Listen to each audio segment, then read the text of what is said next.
in the zone, breaking it down from her comfy throne. Smart as hell with a side of flair, politics sass and a killer stare.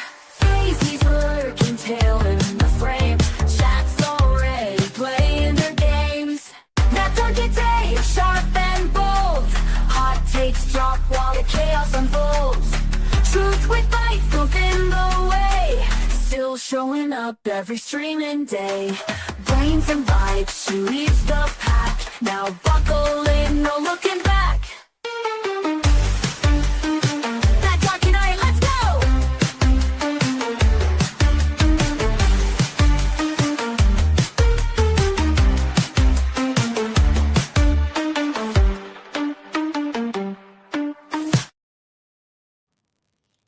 Good morning for all of the Americans. Good evening, groovy. You over in Australia. And yeah, hello to everyone of all time zones. Welcome to the stream. Welcome back to our session going over how Charlie Kirk has been doing in his moderation. Sound is weird.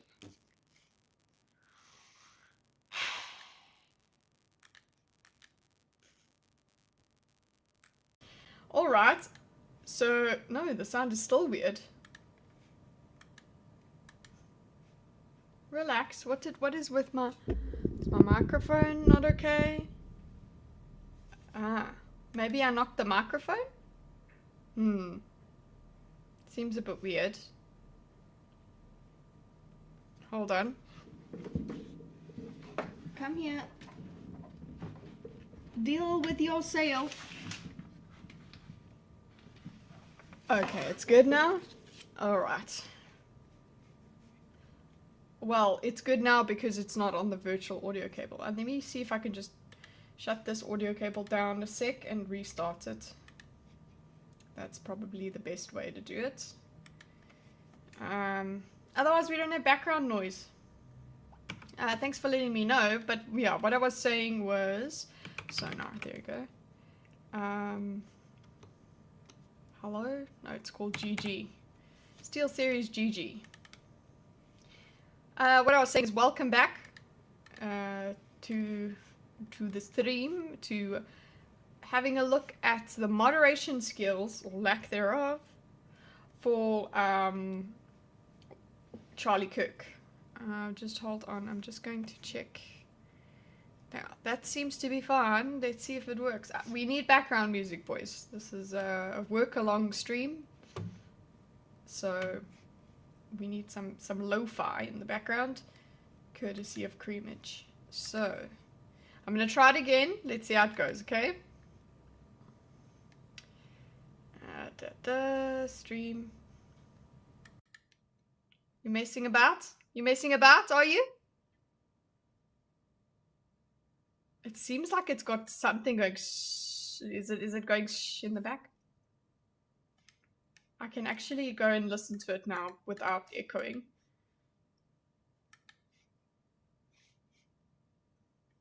It should be okay that I can do it. Sound check, usually. That's just all we're gonna have to do. I hope so. Come on. Live. No background for me. No, it's okay. Yay, Pretty Kitties are my favorite show. I know your favorite show, and that is Cinny, and Cinny's live. So you're lying. But I'm glad that you're double what's the name? Double tabbing. Okay, so now the background should be playing. You should be able to hear background. Don't be frothy. When it comes to audio, I get frothy. Master, hey, good to see you. Are you spraying me? I'm sorry. Do I need it? Hey, Ducky. Even though it's 2 AM. You go to sleep, Ducky. Well, what's up, man? Nice, there it is. Okay, cool. We good? Okay. Well, we got to get back into it, everybody. So, remember yesterday, we had, what do you call it? We actually had some points taken off for Charlie. Fine, my second favorite. Either way, love what you do. Thank you so much, peepers. I'm glad. I'm honored to be any rank of favorite. A favorite is a rank, okay? We're all in this together. This is this insomnia. It's 4 a.m. here. You might as well just wake up, start your day. So, let's just so you guys know, as we had the points yesterday. Now I'm starting from scratch. I'll have a point for chat. I'll have a little column for chat is essentially what we're doing. And there was a point given to chat yesterday, but considering how frothy someone else got, I should have minus the point. Because there was a one time out. So I'm going to again redo the points for yesterday. So you guys are on 0. My grade, is this your grading? My grading is whatever the fuck I feel like. Because it's vibes grading. Okay, so chat, you are on 0 because of yesterday. Okay, chat, you guys got 1 point. I enjoyed it. Because you know what, you deserved it. But the thing is, somebody in chat was saying certain gods are evil and whatever, so -1 for chat. So 0. But then again, Peepers has said that I'm his favorite, so I guess you get 1 point for that. See, very scientific point scoring system here. We've got Josh on 7, so this is from yesterday. Josh is on 7. Charlie is on 6. And Dave is on 4. Okay? So that is the scores. Sweet, you're all welcome. Yeah, so that's the scores as of today. You guys can, I suppose we can put another little thing here for Kitty. Yeah. You guys can give me points if you want. Okay, there. Okay, I've got that. Charlie is at 0. Duck, what didn't you like? What haven't you enjoyed about Charlie? I'm talking about his performance in this debate, not Charlie himself, just in general. I'm just talking about him being a moderator. So that's what we're doing here. It's not actually what I think of these people. It's about their performances. Charlie is always at 0. Okay, so let's get the transcript up. We were at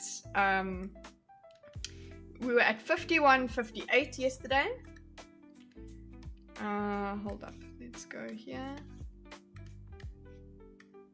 Sideways. And there. Okay.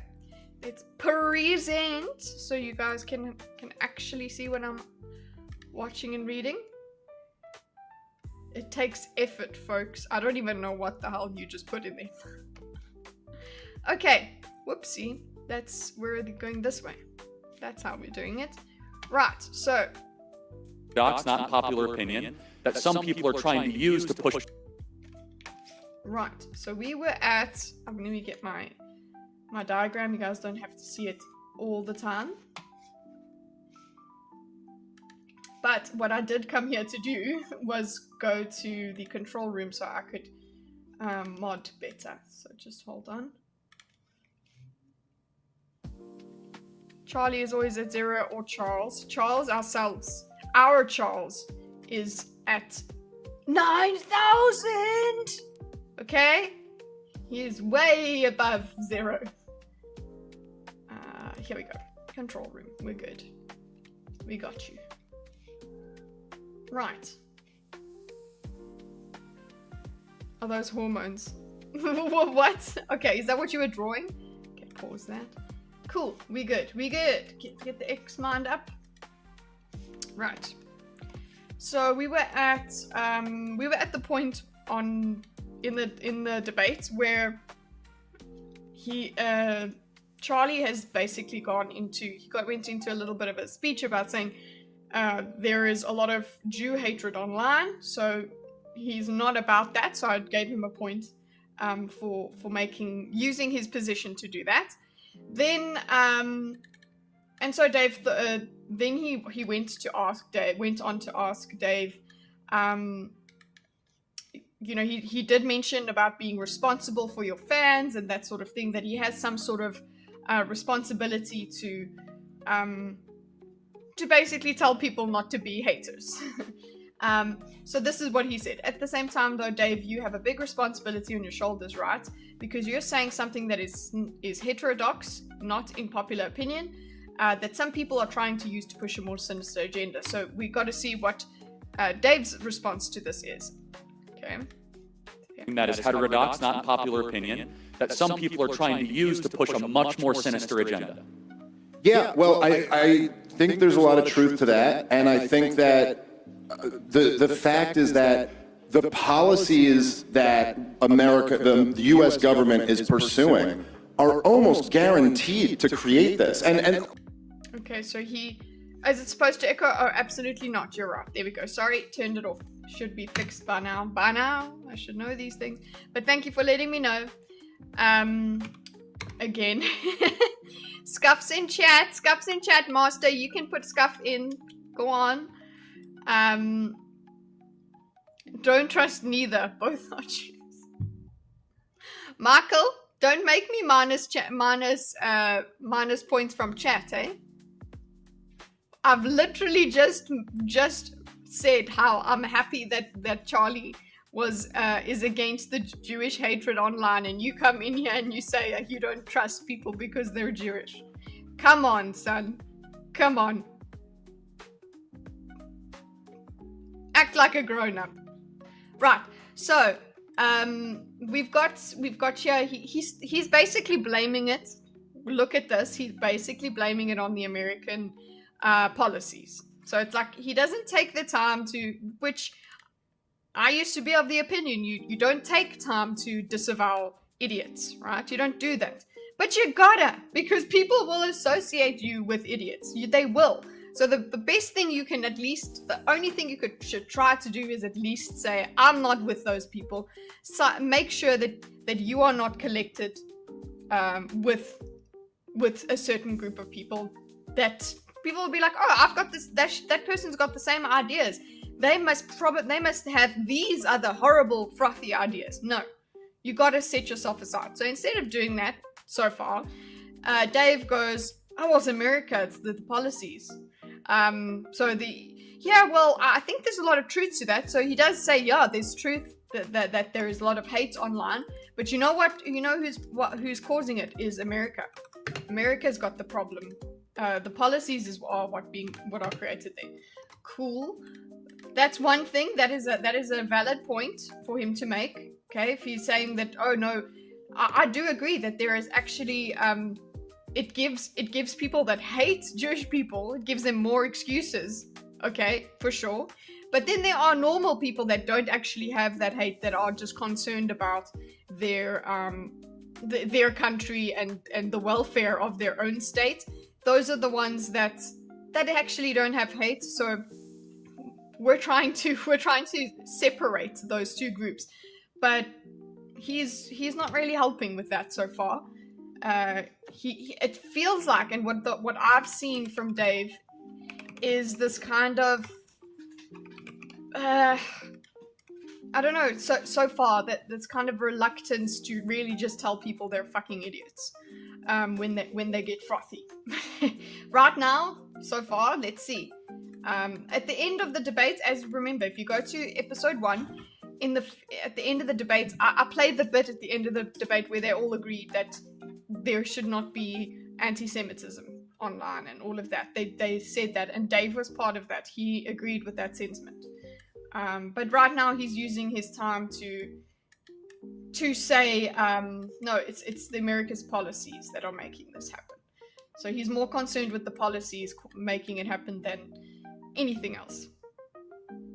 I'm an idiot and I associate with myself. Hey, me too.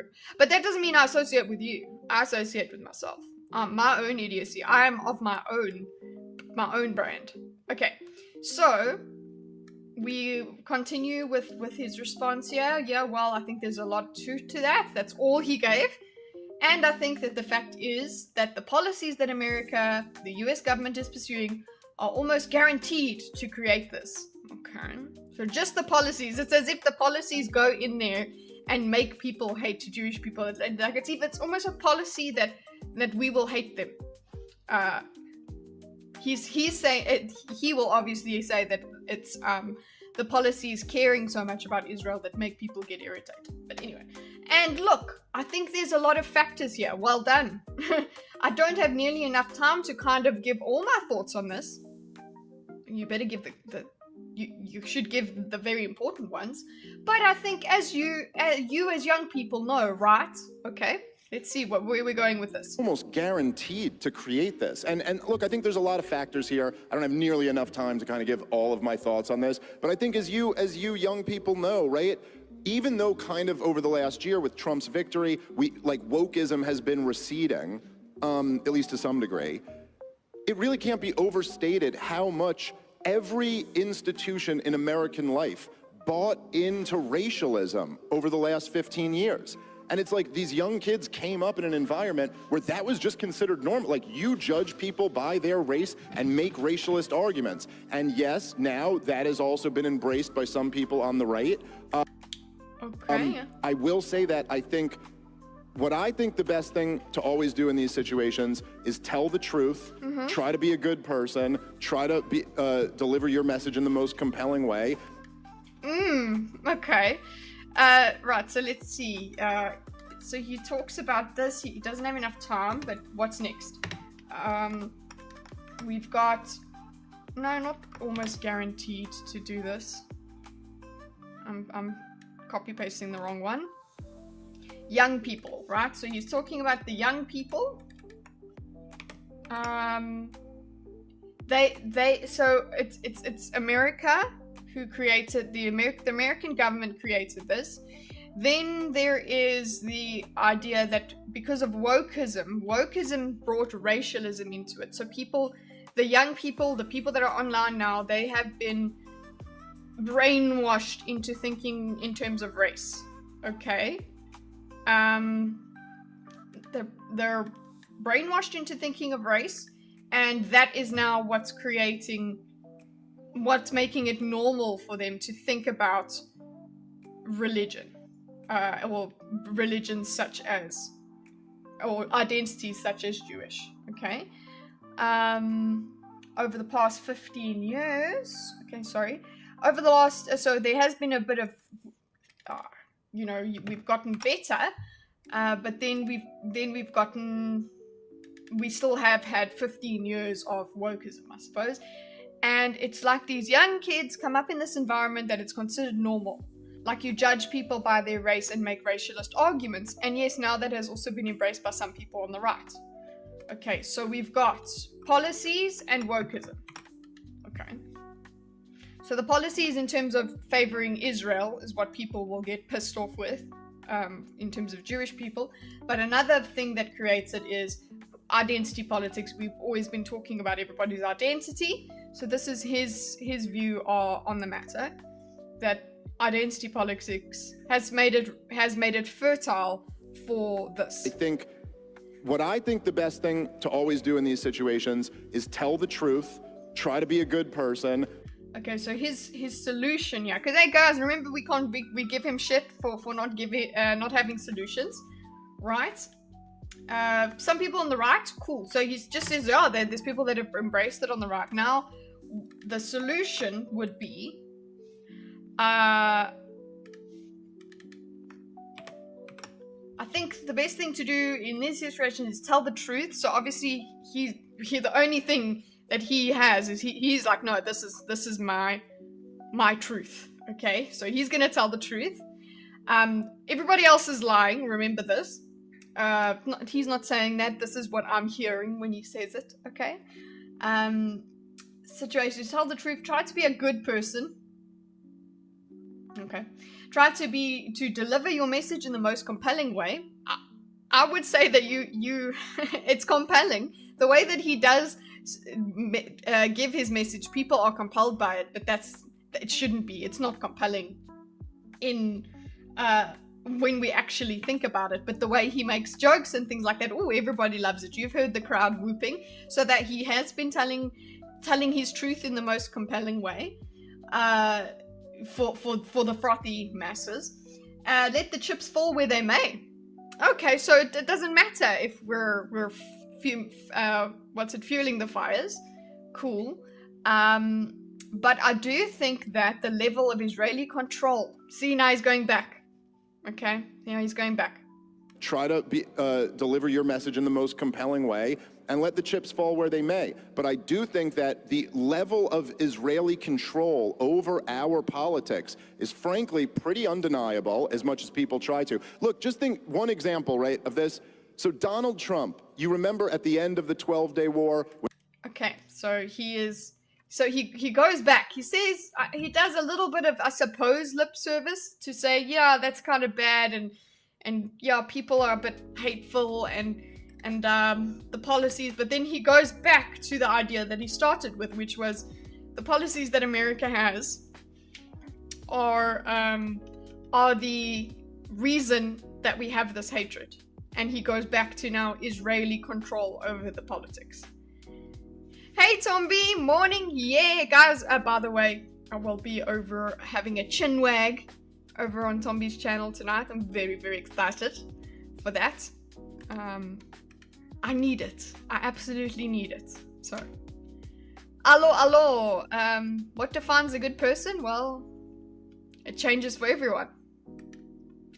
The level of Israeli control over our politics is frankly undeniable. So this kind of speaking, he should be able to say this. Okay, I understand. He should be able to say this without it making people frothy.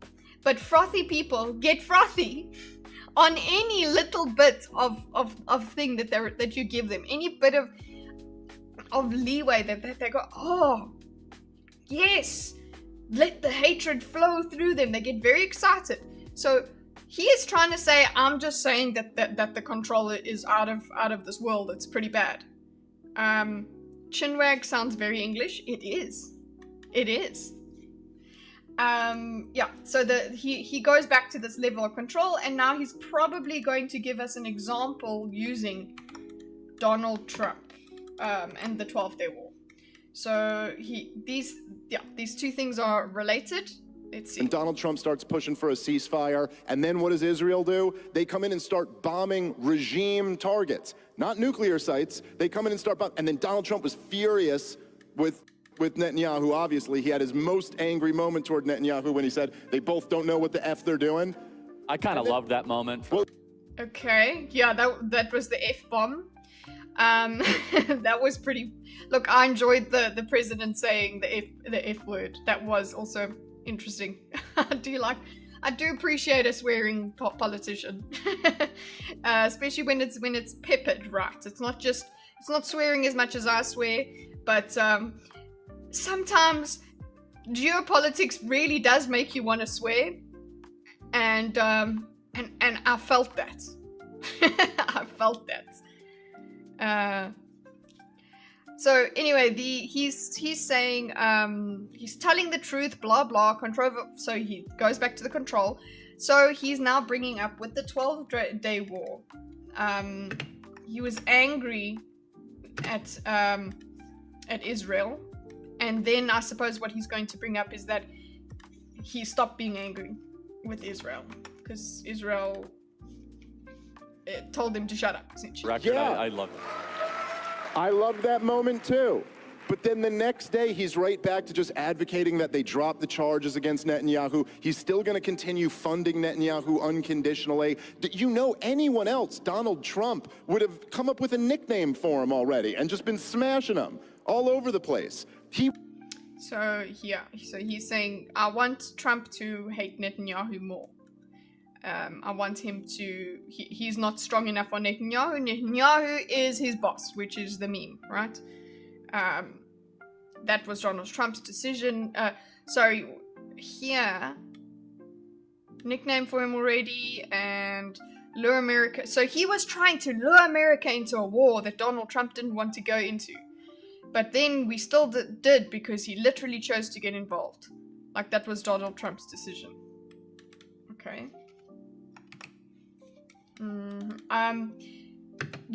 The main question was about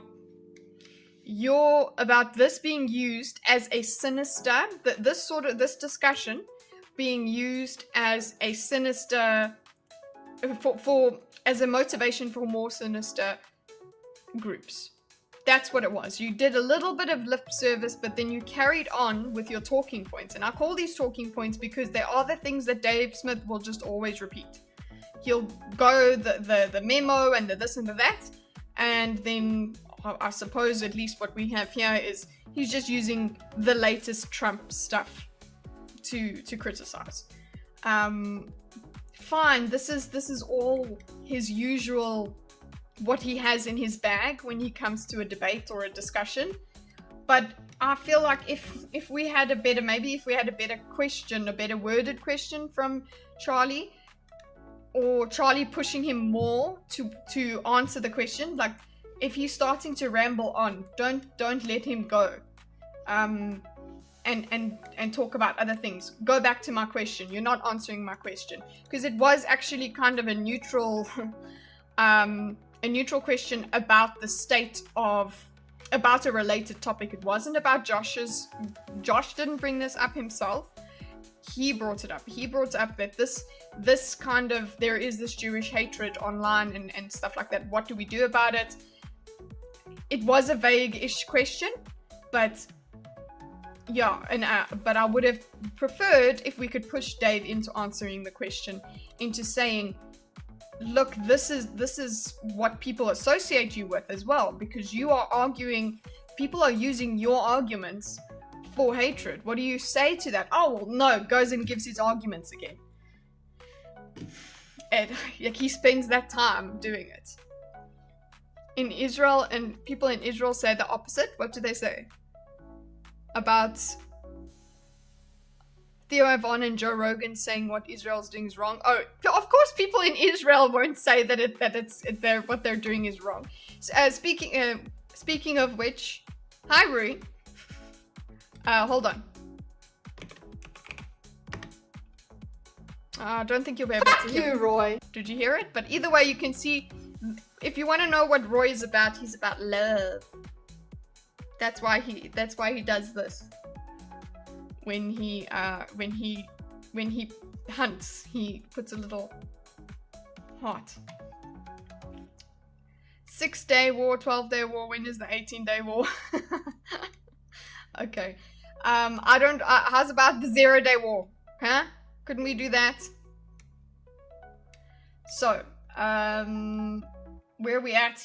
That was Trump's decision, so he's upset with Trump, of course. This is known. See, this is where we could get into.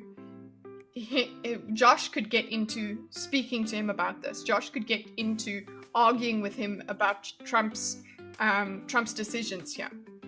He says Bibi is Trump's boss, but in Israel, people who oppose Netanyahu says the opposite. Oh, they say that Bibi is Trump's bitch, essentially.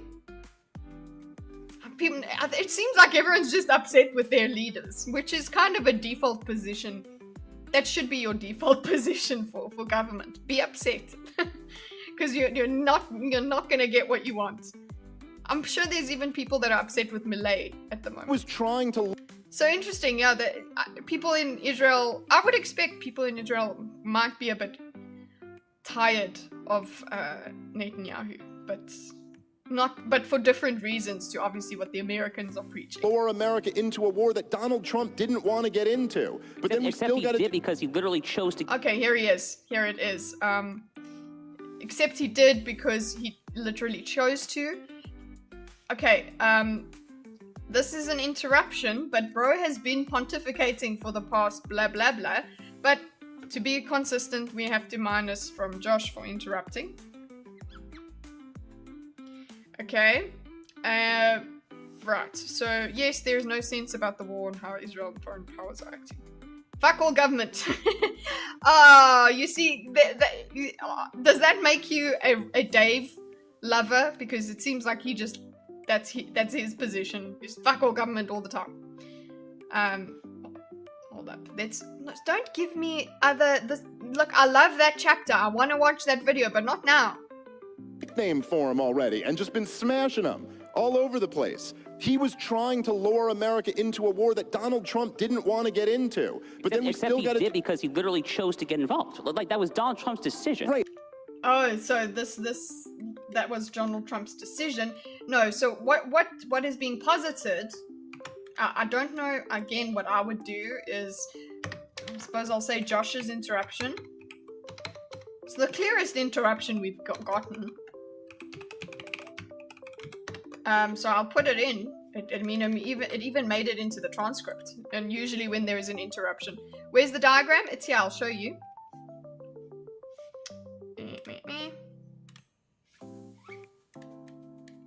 Sorry, let's go full screen so you guys can see.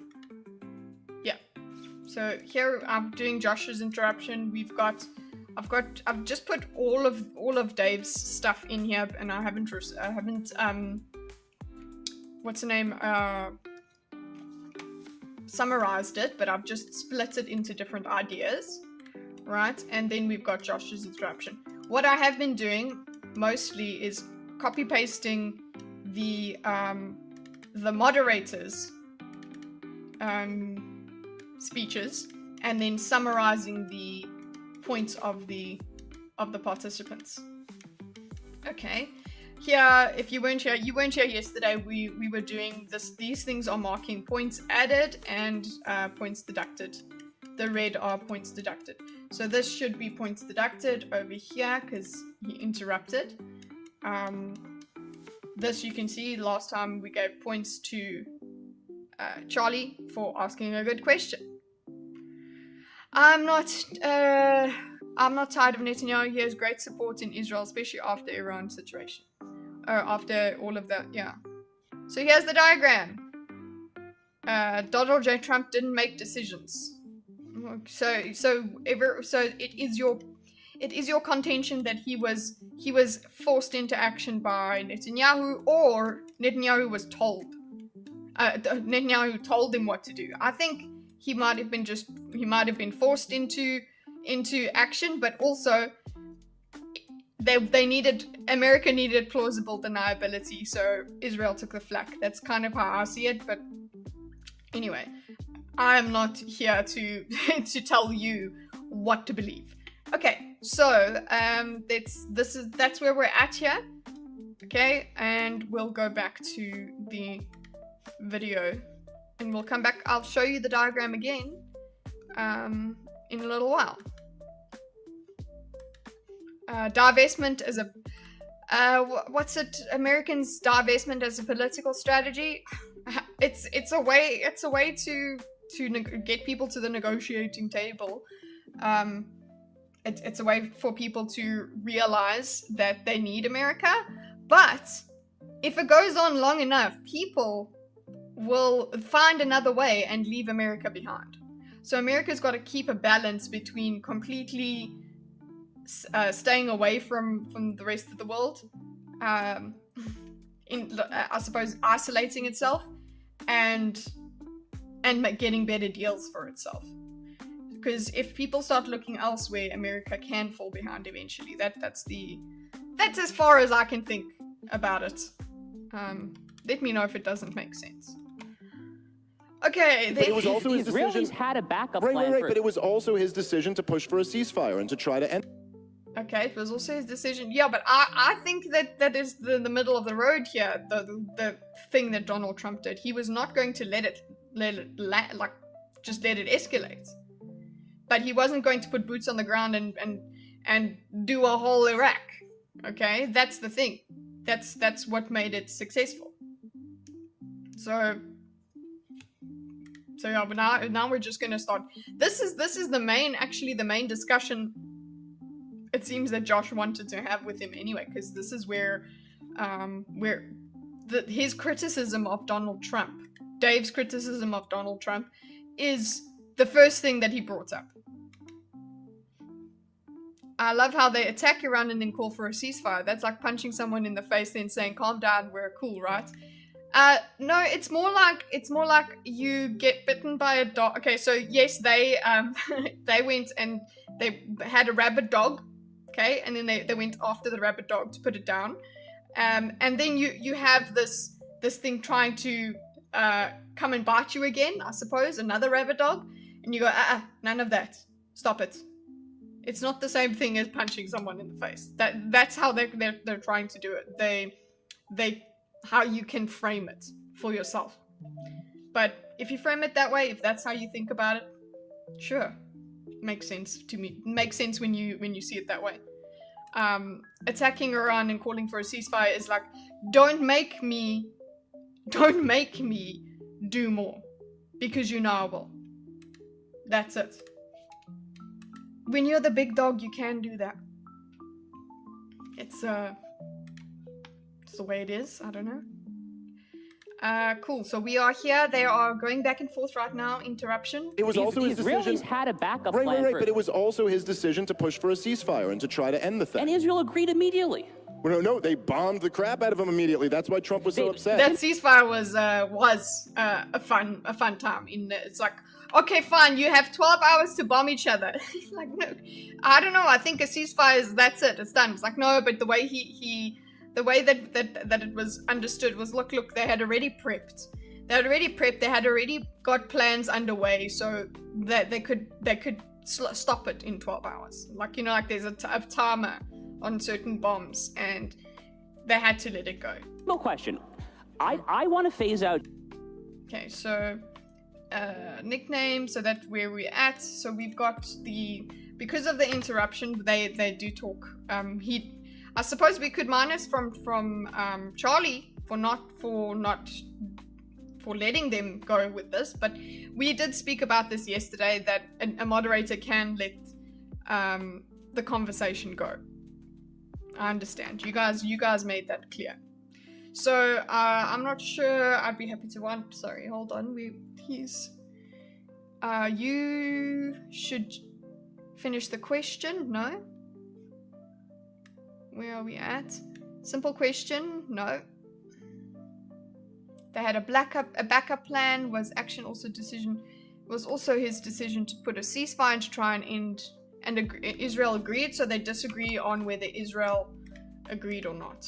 So he was like, no, Israel did continue to bomb. So Dave's response. Okay, Israel bombed. I'm just gonna put here, Israel agreed to the ceasefire. Okay. Then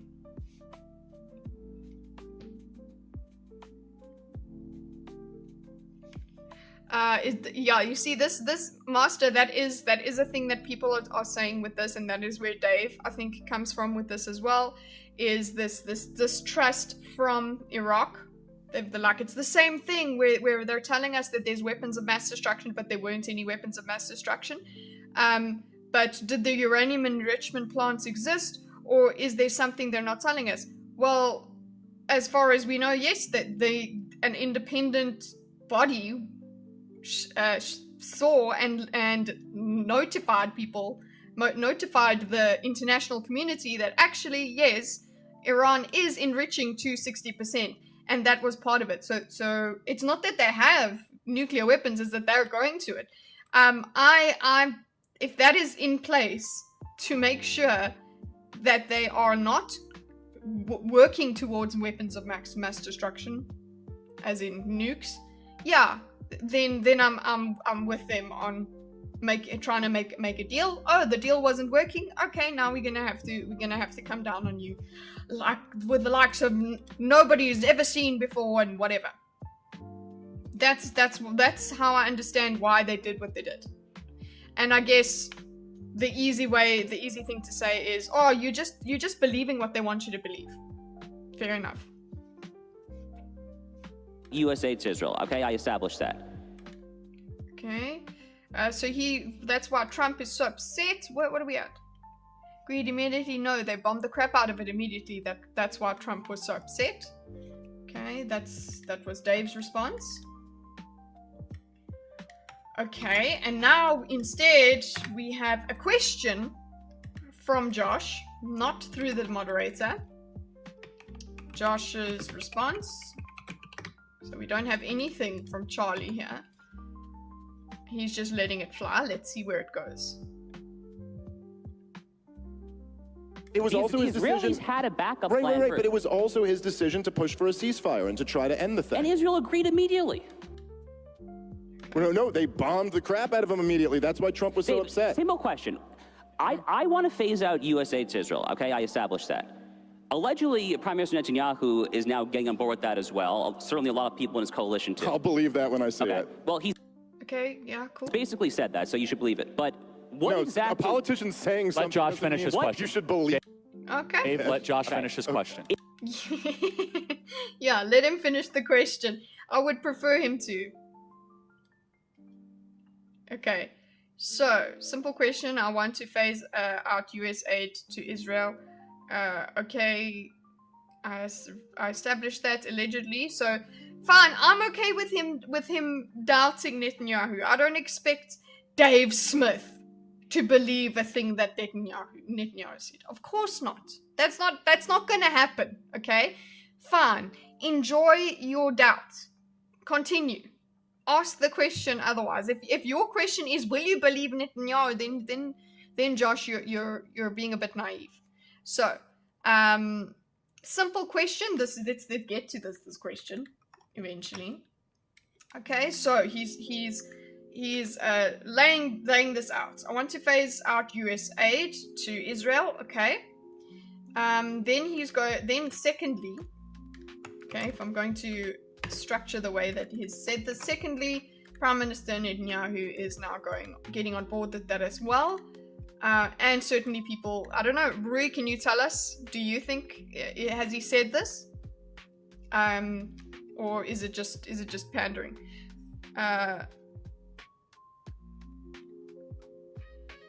I think doubting leaders who crave power and money is smart. Absolutely. I said that the default is don't believe people.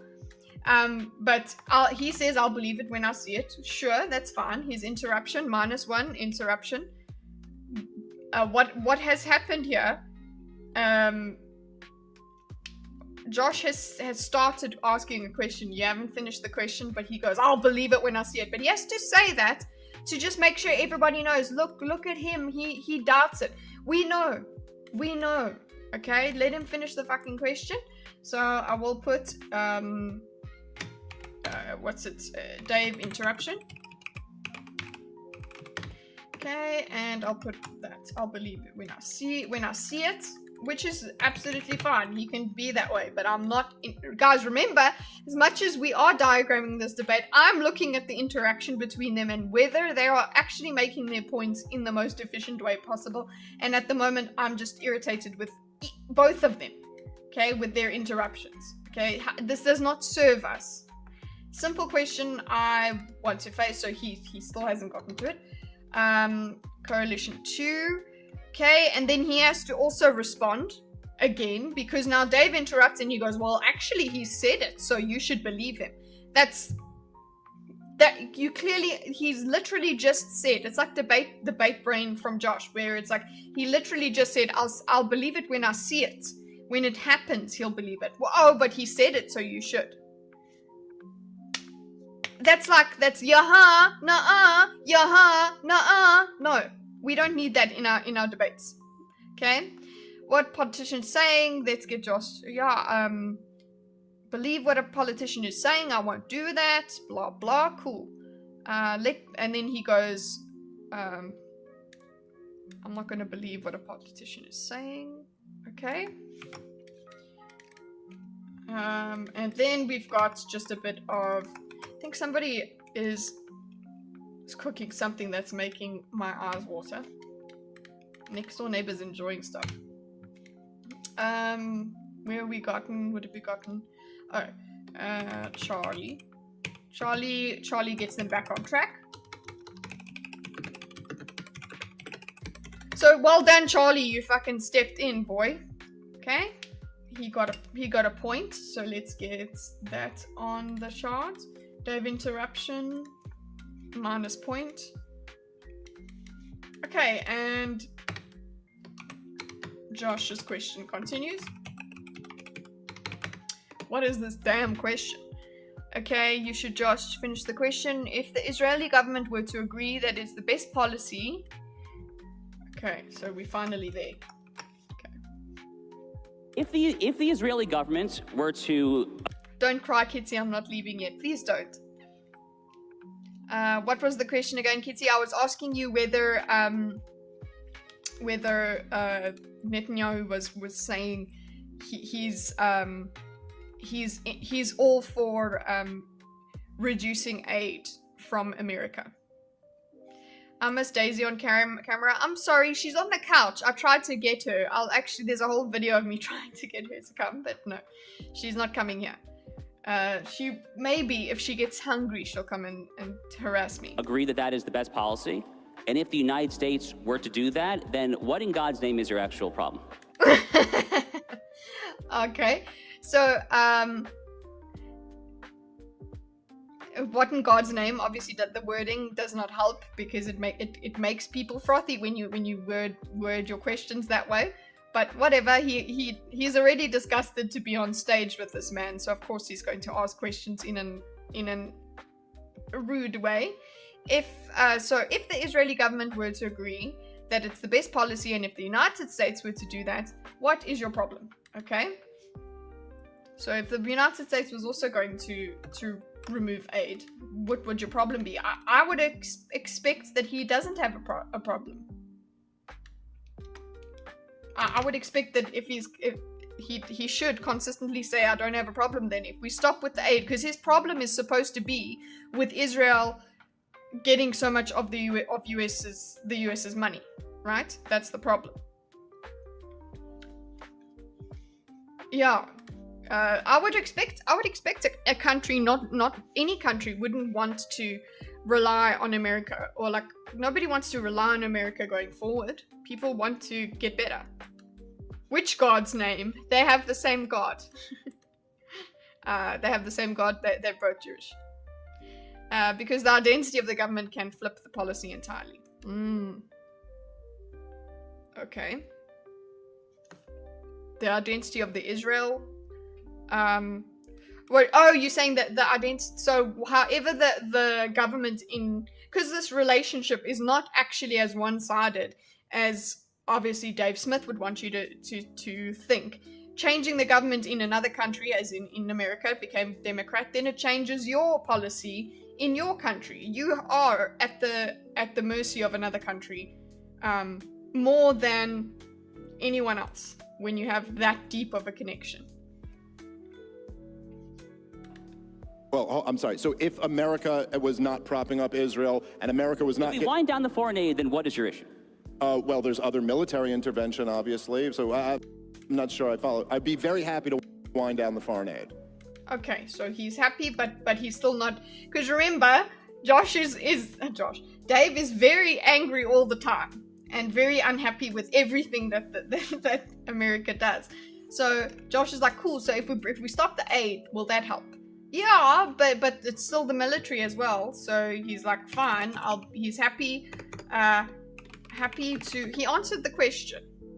Okay, so I guess we're gonna have to give Dave a point. Look at you. What a smart buoy. Okay, happy to wind down the aid, the foreign aid, but still has a problem. Have a problem with military occupation. I would love to be like, Dave, what would you do if you were Trump? I'm sure people have asked him that. This guy is a Jew with the same God? Yes. Because the identity of the government, we would never be able to attack Iran if it was Democrat government. And that's what you want, yes. Well, you would never have been able to. What would the Democrat government actually do? though, to Israel? If that happened, would they withdraw? Would they do a U.S. aid withdrawal? See you later, 30 days out kind of thing? But other than that, what is my... Listen, I'm a non-interventionist, so I'm not saying America should get involved. But no, I mean, I do think objectively what Israel's doing to Gaza is horrible. I think... And I want to talk about Gaza. They couldn't do it without us. So make that but case. If they were, I would still be against that. We have to go. Okay, so even if they were doing it without us, I would still be against it. Okay. Even without America's aid, he is against what is happening in Gaza.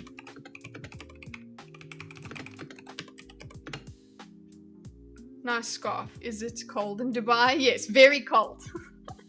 It's cold in my apartment. And also I'm a female. I don't know how to what's the name? I don't know how to regulate my body temperature. I'm trying to be fast to stay relevant, so I'm making English mistakes. Apologies. Yeah, please guys, give Roy a break.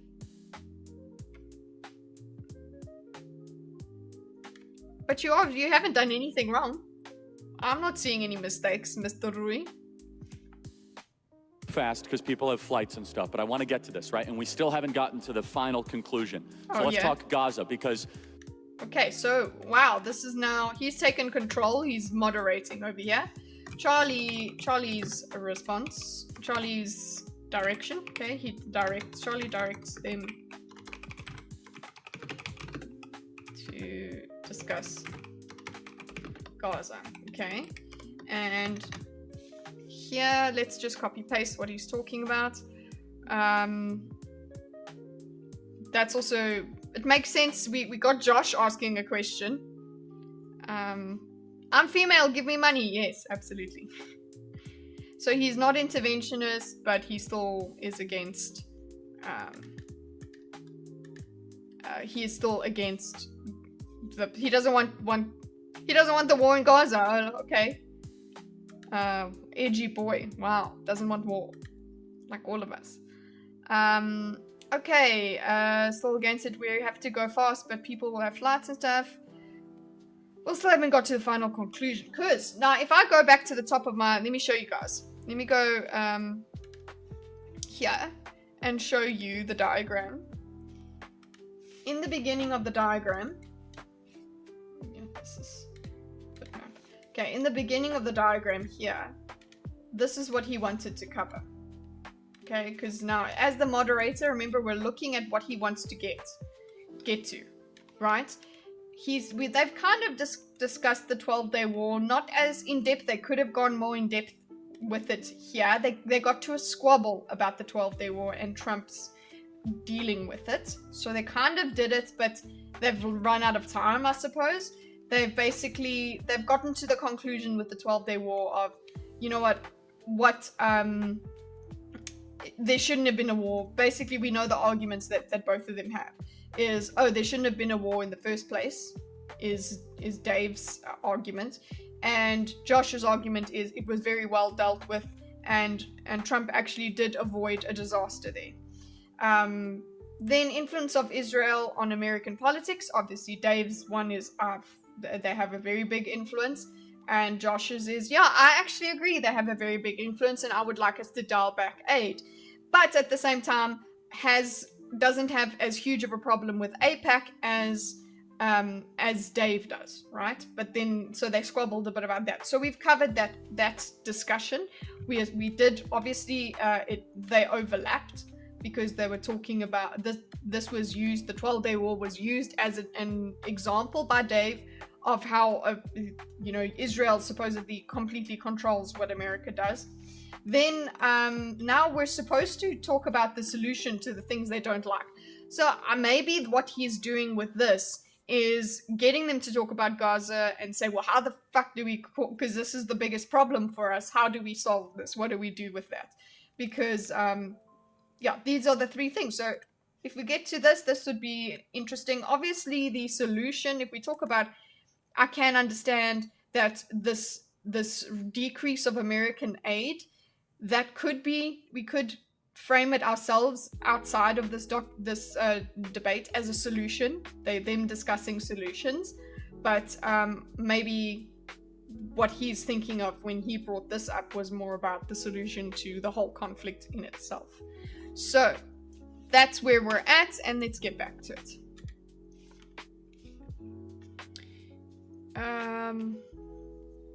No one wants the war, gee. Thank you. Anyone with a heart should feel for the innocent people in a war-torn country. There are apparently people that don't care at all. There are people that only care for one side as well. That they only care for one side. There's only one of the war-torn places gets sympathy. But where that's when this first happened. It was like you weren't allowed to think it's horrible on both sides. You weren't allowed to. You had to pick a side. And it's like, well, I don't know. It's beyond me. Okay, so let's do this. Okay. I'm on the side of life, thanks. Okay. And let us continue. We're almost, well, we're supposedly, according to Charlie, we're going to get this last bit of discussion. So let me get to the bottom of my diagram so I can carry on. Do we give points to Charlie for this? Let's see what he does. He has. He's moderating, guys. I'm giving him points for when he does moderation instead of sitting and doing nothing, right? Now he's like, let's go and talk about Gaza and see. This is how he phrases it. First, I want to go, Josh, on October 7th, because I want you to remind people what happened on October 7th. And Dave, I'll be honest, I think your portion of the debate, your portion of your community could do a better job of remembering the horror on October 7th. I'm just going to be honest. That's my, I'm not wow. That's actually quite a thing.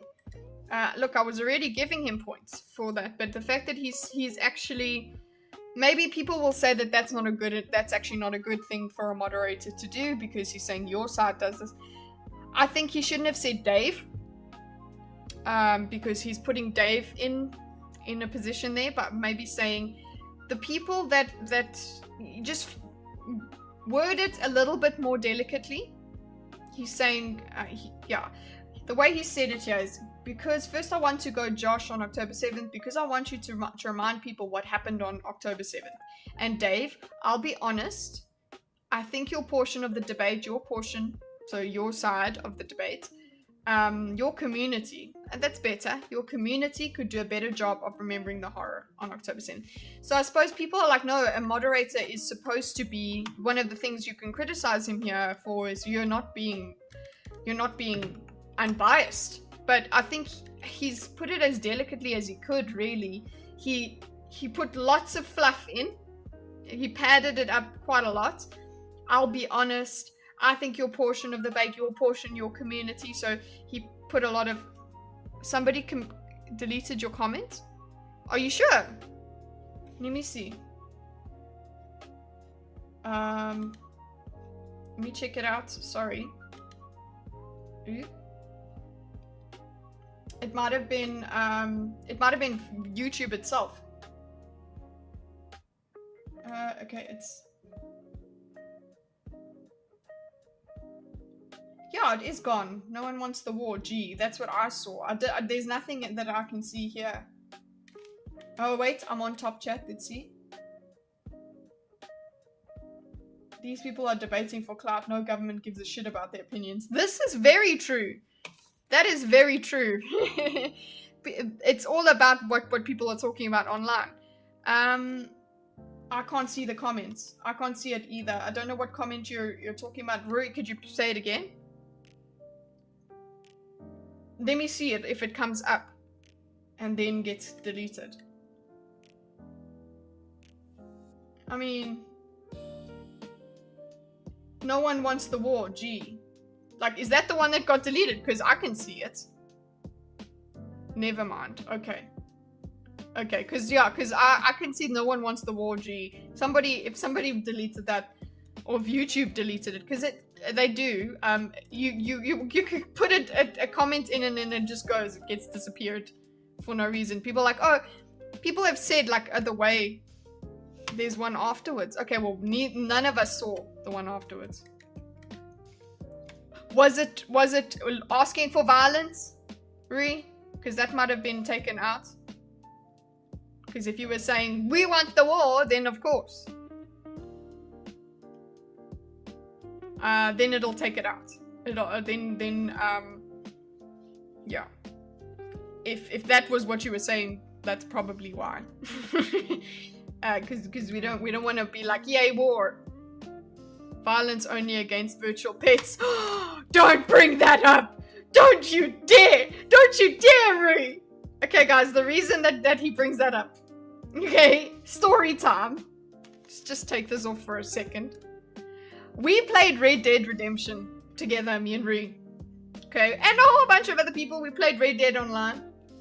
I've referred to this happening before, but I haven't said who it was. Now he is here. Now I can tell him. So, well, I can tell him. I can show you who he is.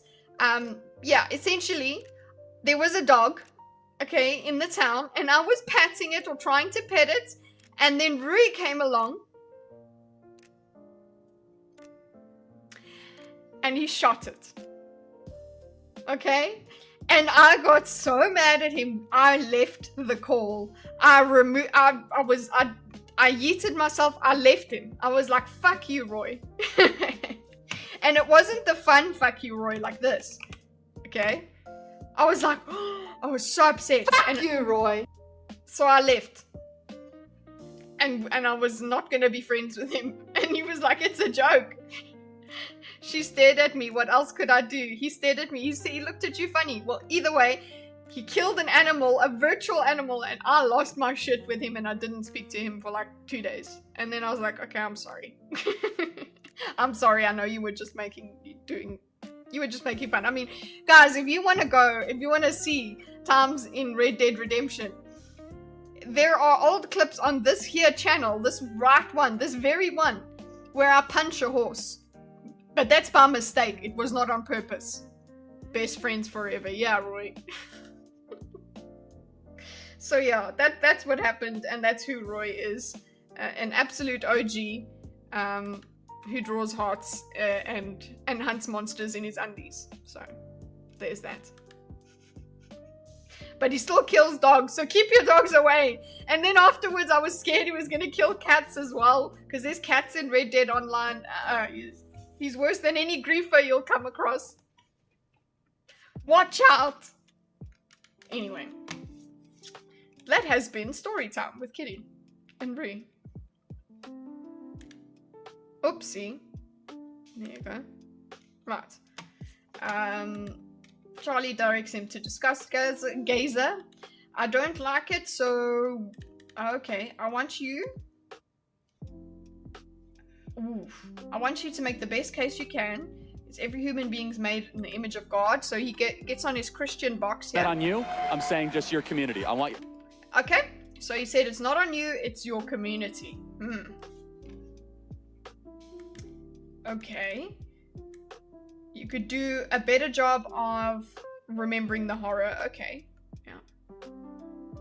But I'm gonna have, that's just me. I want you just to think, because I think we kind of forget, because there was something unique and terrible. Josh, I want you to talk about that, and then I want you to make...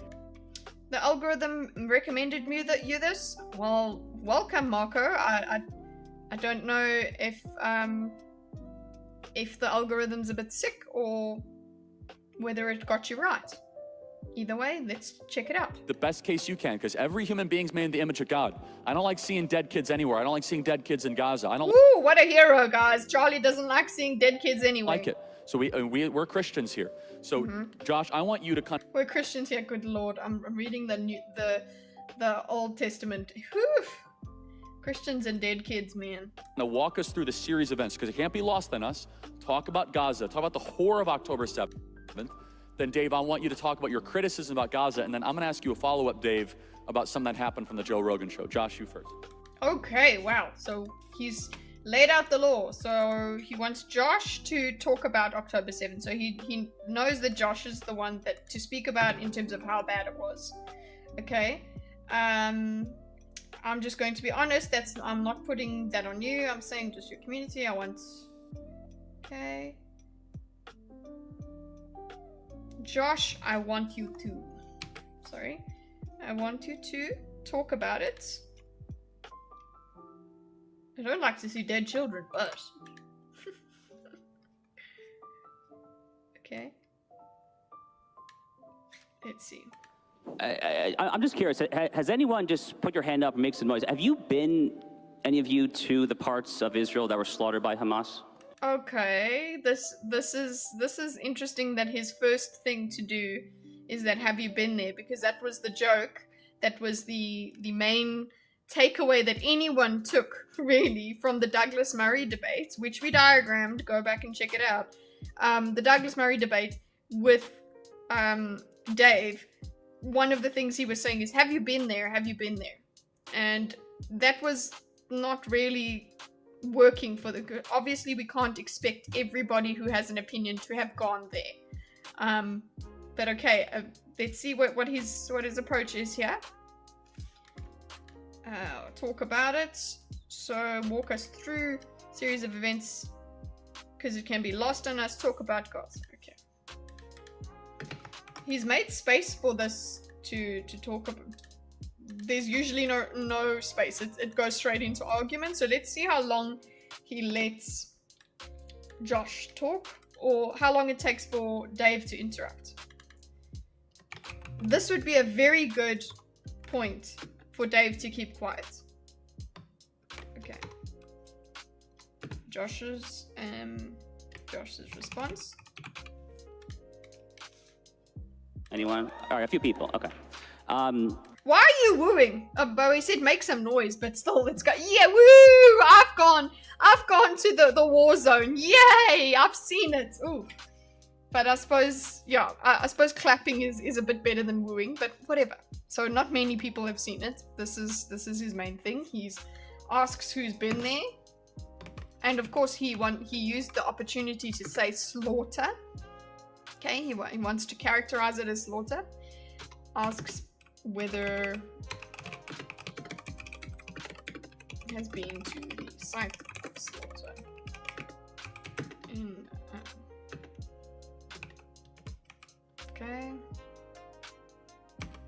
okay, there.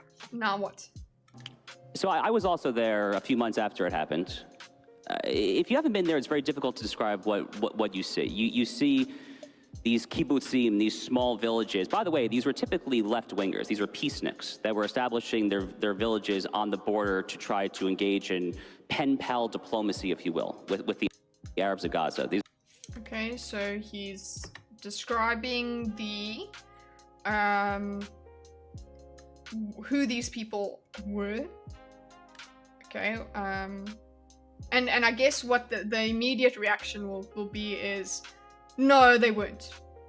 That's basically, it's like, no, they were actually militants and things like that. Kind of forget that. Where are we at? Okay, sorry, I'm just looking at the transcript here. Gaza, these are very... Okay, what did he call them? Peacenik people. Kind of left-wing peacenik people. Okay.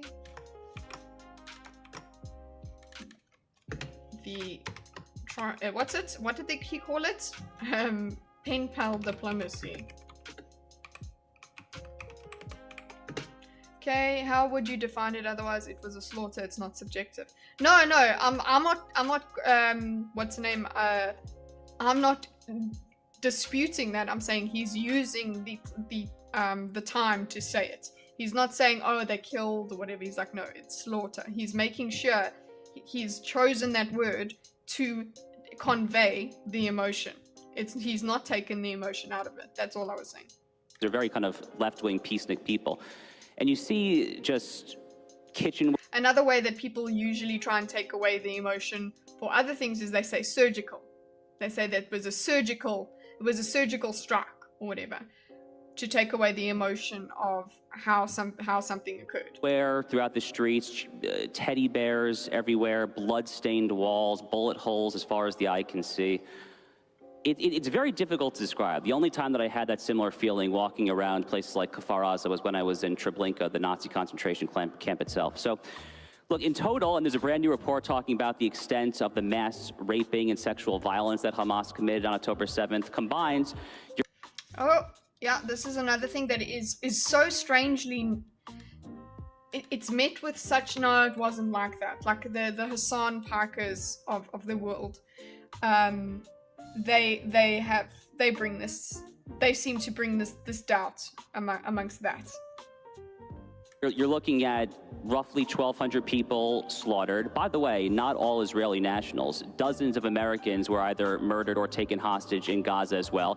In total, something like 40 to 50 different nationalities were represented of those who were slaughtered on October 7th. In fact, just looking at it from a very strictly, narrowly American perspective, October 7th amounted on its own terms to the largest American-only hostage crisis since Tehran in 1979. Okay, so he's just going into the nationalities of the victims. Among them Americans. So it's actually, I think that this bolsters his view, or the view that, hey, America should get involved. Americans were involved. Americans were victims here. Were victims. Okay. Then also I'm just going to put the sexual violence just as a keyword, sexual violence. So he's going through all of the atrocity of it. Now I would expect Dave's response to this is, well, it's because Israel is there. That is why. Israel started it, essentially. Would be where he goes with this. This is just my thought process of where he would go with it. But when confronted with these details, I have not seen him yet, how he deals with it. Yes, I have seen when Douglas Murray talks about it, he was sort of confronted with it, but I think Douglas Murray himself was way too frothy in order to push him into actually talking about the atrocities of October 7th. He didn't do it well.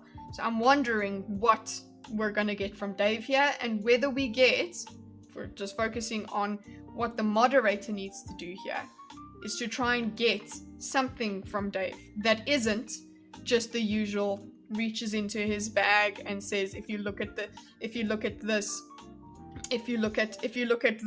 memo, if you do this and you do that. No. Let's look at the real thing that really upset people, that really devastated people, the thing that sits with them in this current conflict. Okay, so let's see. Because of all the American citizens who were then taken hostage into Gaza. So it was an unspeakable atrocity. We don't really have all the answers to this day as to how it happened. Perhaps we never will. I certainly hope to get some clarity at some point there. But it was the single deadliest day for the Jewish people since World War II. And given Israel's small size, it's roughly the equivalent of 45 to 50 9/11s, if you can possibly contextualize that. Okay, so he just does, in terms of contextualizing, contextualizes the scale of the attack using 9/11 and an instance. Conflict monitor. Uh-oh. Thank you for the subscriptions. Those were 2 subscriptions in a row, so I'm a bit worried that I'm going to be botted or something. He puts things into perspective. Yeah, that's it. That's another way of saying it as well. Contextualizes / gives perspective. And the thing is, Douglas Murray was doing the same thing, was trying to do the same thing. He was trying to put it into perspective and say this was the biggest deal. But the way that he did it was by saying, Dave, you shit, you're not seeing it this way. You're not seeing it this way. How dare you? And like is busy scolding Dave about it. But when Josh is now looking at the crowd here and telling them, so I would love for Josh to just keep Dave out of this. It's not about Dave. It's not about saying, Dave, you're wrong. It's about this is what happened. So you've now got the space to talk about this and to talk about exactly what has afflicted this country, talk about it. Don't bring Dave into it. So do that. That makes it hit a lot harder than what Douglas was doing. Because Douglas was, I've been there, and he brought his own ego into it. Like, I've been there as a big badge that he's doing it. It's like, no, now he's yes, of course, bro is talking about where he's been and all of that, but I don't get the same feeling that, look at me, I'm such a career investigator or whatever. He doesn't have that kind of ego going on. So this is more compelling, and he's making a point. Remember, the part of the things that I've given people points for is just making an argument. He was asked to talk about Gaza, and he's doing it. If he mentions Dave here, I will remind us a point, because he's not doing these people justice by letting the frothiness about Dave get in the way. But hey, this is me not knowing. I don't know. This is the part that I haven't gone through. So that was what precipitated this war. And it was a war that Charlie did not want, as you know. Hamas took over in 2000. Ooh, very well done. Very well done. He says Charlie and not Dave. Good. See, he goes, okay, this was a war. So this is the way he's characterizing it. It's a war that they didn't want. Okay. But Hamas created it. What a debate diagram? A debate diagram is this. Let me show you what I'm doing. This is somebody on Twitch who's asked that, guys. I'm not speaking to myself. Hello, by the way. Hi, Darius. I appreciate your curiosity and your ability to read the title, because sometimes people don't do that. Let's do solo layout, and I will show you what a diagram is. Basically, what I do with these things is let me bring it out to you. I take the whole conversation that they have and map it out to see where they go. With this particular one, so sometimes I have made literally a map that has exactly what the person has said in it. Okay, I have a bubble to say this is this person's response, and then all of the words literally verbatim. I've done a few of those, but mostly what I've done with this one is I've summarized their points that they bring to the table, and this is just in a timeline form because the conversation happens in time.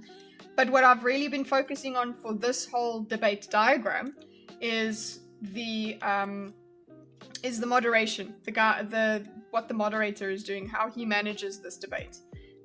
That's what I'm really looking at. What is good about it and what is bad. I've given people points just for things that I like, things that I don't like, that sort of thing. But they're not scientific, really. Yeah, essentially that's what I do, and the reason that I do it is to track what people are saying. When a lot of the time in a debate, they will say, you said this and whatever, and I can then go back and look at what they've done. So it really is mapping out a conversation, and I find it very fun. I know it's weird. I don't think it's for everybody, but and lots of people don't even pay attention to the diagram itself. But it's for me. It helps me make sense of what people are saying.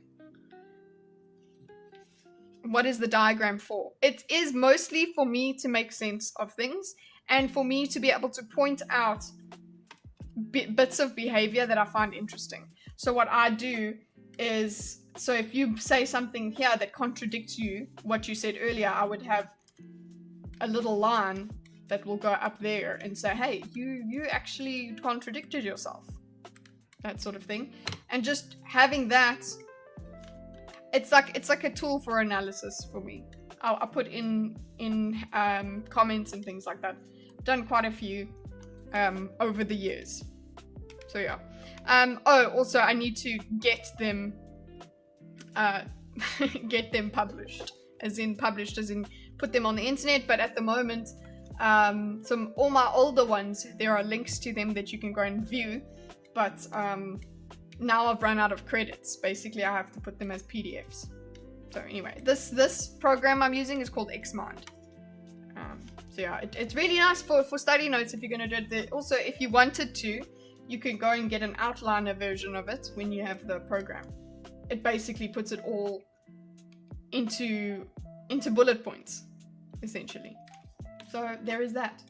I just like a good visual representation of conversations. Right, let us get back. But yeah, I've stopped putting the diagram up the whole time because not many people are. Have you ever used Obsidian, the note-taking app? I think it would work very well with this level of extreme vertical thinking. I'm wondering, seeing as I showed you the outliner, I haven't used Obsidian. I know that many people, I think even Destiny uses it, hey? I'm wondering if I put the outliner version into Obsidian, how that would work. So I'm going to look into that. It's been on the back burner, that idea, for a while. I just like the visual. I like the fact that I can change between visual and just text. So I suppose if I can also, because you can also embed the map. So I'm sure can you do embedment in Obsidian? Is that a thing? Yeah.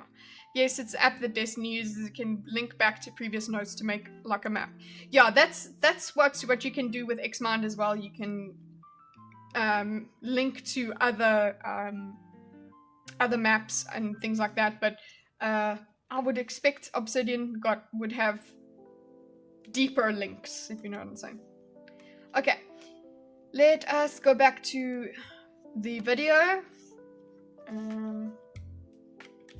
Yeah, Josh's response. So we are here at Josh's response. 2007, Israel repeatedly, time and time again, decided not to try to topple Hamas under the idea that you could potentially have an even worse alternative, better to deal with the devil that you know, and so Okay, so we've got, sorry, I'm just looking at his words here. The reason, the other thing that I'm doing here is I'm looking at through the transcript, and transcript.io, YouTube transcript.io makes it a lot easier to jump to different sections and copy paste immediately. I suppose I could add notes like this and export them if I'm going to use Obsidian at some point, so that's something to think about. Also, if you are interested, you can actually get a mind map of a transcript, which will be interesting actually to see what comes up after I'm done. Okay, anyway. Because what seems to come out of this is keywords, that's all. Whereas I'm very, very focused on how people have worded things. Right, so combined 1,200 people. He's talking a bit more about repeatedly. So that there was precipitated, that was what precipitated this war, and it was a war that Israel, Charlie, good boy, he didn't say Dave, did not want. As you know, Hamas took over in 2007. So he will, his claim here, which I wonder what will be said by Dave in response, is Israel didn't want the war. Okay, so better deal with the devil that you know than they. Okay. So he's saying Israel didn't want the war. It would be interesting to have that exact point be challenged by Dave with facts. Okay. Israel didn't want, with what he believes is facts. What has made him believe this? As opposed to, the broader narrative that most Jewish people will believe. Israel didn't want the war.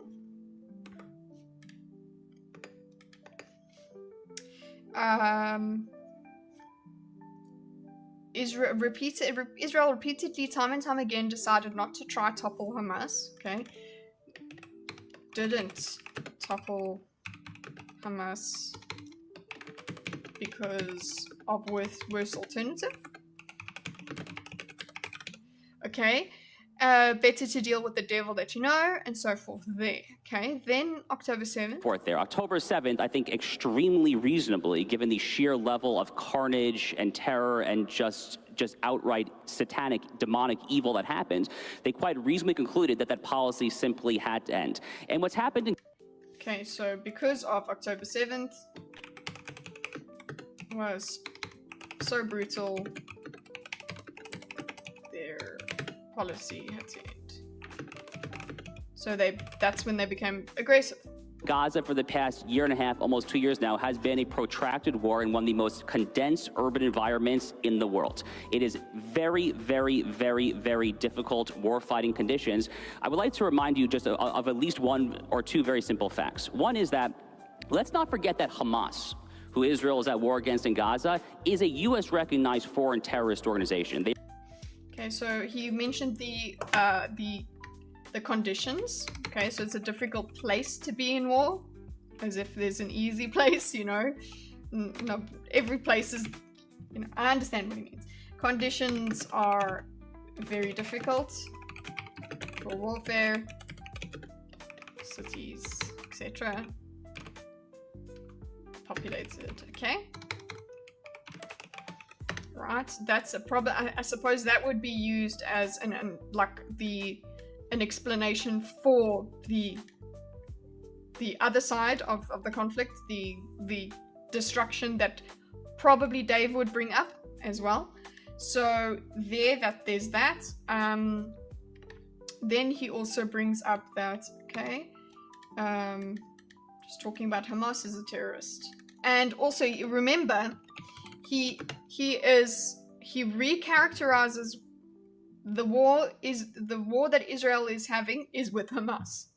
That was one of the first takes that I was exposed to when this conflict broke out again, because really all I understood about it was, yeah, there's always some shit going on there in the Middle East with Israel and Palestine. That's it. That's as much as I understood. But one of the first takes that came towards me was, there is a difference between Palestine and Hamas. That's something that you need to keep in mind. Hamas is the thing that we're trying to defeat. The Hamas is the bad guy, not the Palestinians. And that kind of gets lost, because now people are just saying you hate Palestinians completely. You don't care about Palestinians. So he's going back to that narrative. Okay, Hamas is... Israel is at war with Hamas in Gaza. And then he goes, Hamas is a terrorist organization. Okay. Continue. They're indistinguishable in that respect from Al-Qaeda or ISIS or any of these other foreign terrorist organizations. They are a rabid jihadist network that, like all these other jihadis and Sharia supremacists, also wants to kill not merely Jews, but Christians and all infidels. They say... Okay, so he's going into exactly what is terrorist about this. And when I hear this, I just hear Dave in the background bringing up all of the problems he had with the way that America dealt with terrorist organizations before, and the lies and all of that. So that doubt is going to make him go, yeah, Hamas is probably not as... He has said that, yeah, he hates Hamas too. But, and Dave I'm talking about. But I would say that this is what I hear from the other side of this debate is usually, well, actually, because there were such lies from the American government before, these terrorists are either not as much of a threat as you said. America is actually the threat. Also, what's another one? They hate us this much because America bombed their countries. So it's America's fault that they're terrorists. That's another thing that's brought up. But this is just what kind of gets triggered in my mind when I hear these arguments or these points. So it would be interesting to get what actually is the counter argument. That very clearly in the 1987 founding charter. That is point number one. Okay, so yeah, they kill the infidels, kill all non-believers. Okay, that's what they want to do. their stated aim. Number two, Charlie, you mentioned that this is a very Christian audience. I am Jewish. We happen to share most of the Bible. And I am a firm believer in Genesis 1:27, that we are all made in God's image. That is one of my foundational beliefs in everything. I write about this at great length in my book. Do I just record the arguments they make, or do you research, challenge, support?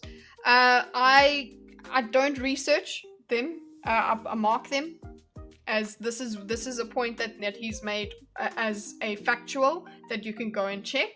What I'm interested in, and the reason that I'm doing diagram it at all, is whether logically, when it is brought up, does it make sense? Is it supporting the argument he's making? That sort of thing. That's what I'm interested in. I'm interested in what is brought up in the conversation itself. If they are then they then speak and challenge each other's facts and say this is not true and this is not, that will come up. But yeah, I'm not in the business of fact checking people. I'm just literally in the business of figuring out how their facts interact with each other. Because what he brings up here is a fact to him. What Dave brings up to him as a fact over here is a fact to him. I'm interested in how they interact. And I will obviously give my opinion on what they bring up and whether I believe it or not. But yeah, we don't spend, because if we did that, that would be even longer. But I think it's something that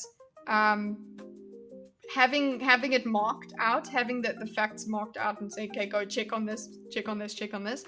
That's something that if I had more time per diagram, I would do.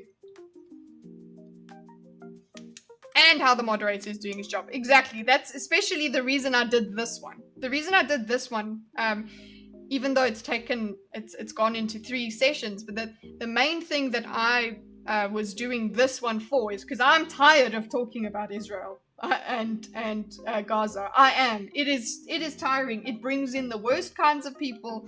They say all kinds of horrible things in the chat. I'm tired of that. But one of the reasons that actually I went to do this is because if it's that contentious, if people are this about this topic, what will the moderator have to deal with? And that's what I'm interested in this version, is Charlie Kirk's behavior. Thanks for the reminder, Rui. But yeah, in normal debate diagrams, it's a free-for-all. It's not really focused on one or two. It's focused on the whole thing. But yeah, the most important guy here is Charlie. Meow meow meow meow. Meow meow. Meow meow meow meow meow. Thank you for the follow over on Twitch. We've slowed down on Twitch. I think I am in the just chatting category, so maybe that helps people come along. So appreciate your attendance. Israel and civilization, to me, that's the single foundational ethical imperative of all of Western civilization. It informs my pro-life views and so much else. Okay, so he's not shying away from the I mean, talk shows and podcasts. Okay, well, I guess it works. It's the same thing. I changed to just chatting. On Fridays, I do slop, where we'll just react to videos. This is sophisticated slop, where we react to videos very, very, very, very slowly and in high detail. The other stuff I'll just laugh at. So if you want fun, join us on Friday. Okay, kill all non-believers. We're on Israel war. He goes into his religion, or people made in the image of God. Of God, and he very much connects. He's proud of Western civilization, and I suppose the Judeo-Christian God being inseparable, essentially. Civilization, well, initially,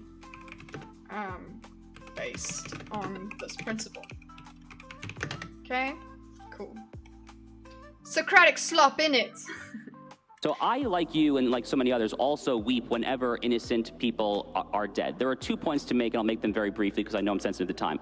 One is that we know, because we actually have people like John Spencer, the head of urban warfare studies at West Point, who have actually been able to crunch numbers. We know that when you actually look at the civilian to combatant death ratios in Gaza, it is the most humane civilian to combatant death ratio. It's really tough. You know what? That's one of the tough things as a layman to go through, as a normal, ordinary citizen person that is not in charge of anyone, but maybe sometimes my husband and 2 cats. Okay, the idea of you're trying to keep casualties of civilians to a minimum and whatever, you're dealing with death. War is so icky, essentially, is what I'm trying to say.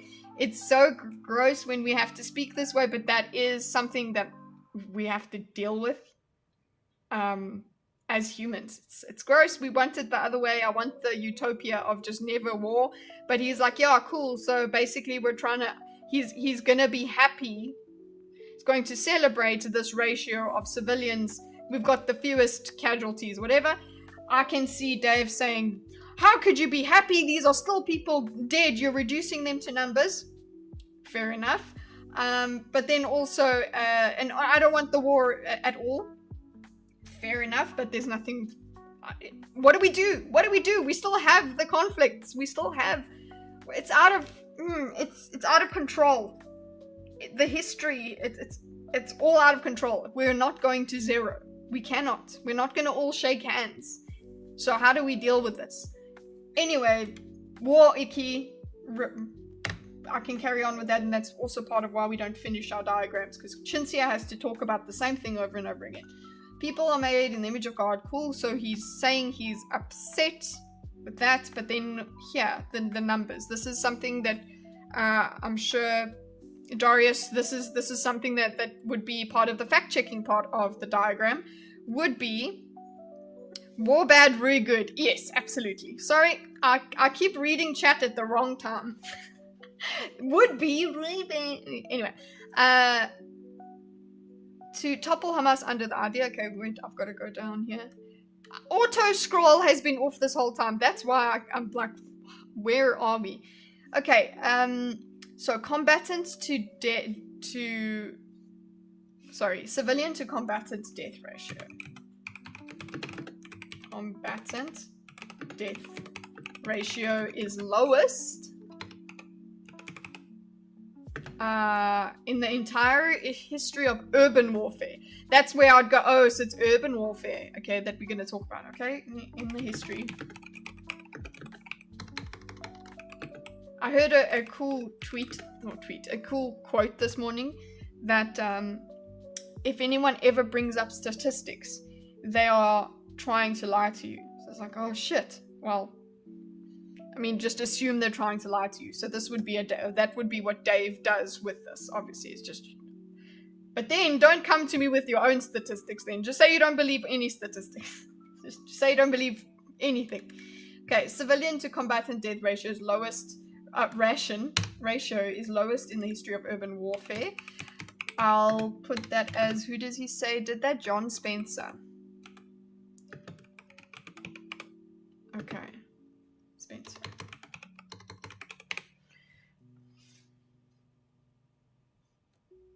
Yeah, a lot of terms need specific definitions before you even get into the veracity of the numbers. Yeah, exactly. So that's when I heard urban warfare. I'm like, is that just a category that then makes your number what you want it to be? Combatant, what is a combatant? I mean, all Jewish people have to enlist. They've got conscription. So that also might what is a civilian when it comes to Israelis? Is the audio messed? Is the audio messed? You put scuff. Is the audio messed? Groovy, if you're gonna put scuff, say scuff audio. If it's just general scuff, you can just put scuff. Okay. Let's go.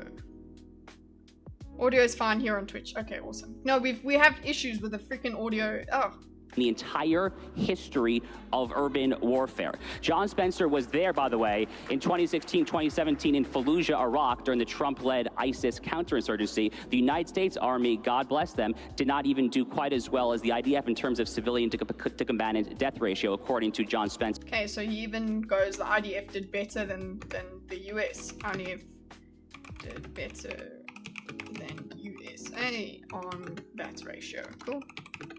Ratio during counterinsurgency.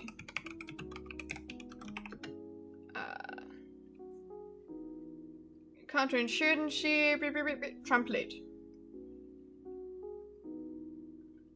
in Iraq. Okay, so this is with the little point. Okay. That's another point that he makes, but it's related, so cool. Let's continue. Of West Point. Point number 2, which is a very simple point that Dave Smith and his friends always like to look over. I told you not to say, don't. I told you not to mention his name. I said I would, guys. I said I would minus a point if you mentioned Dave's name, and I'm sticking by it. I think it's not a good tactic.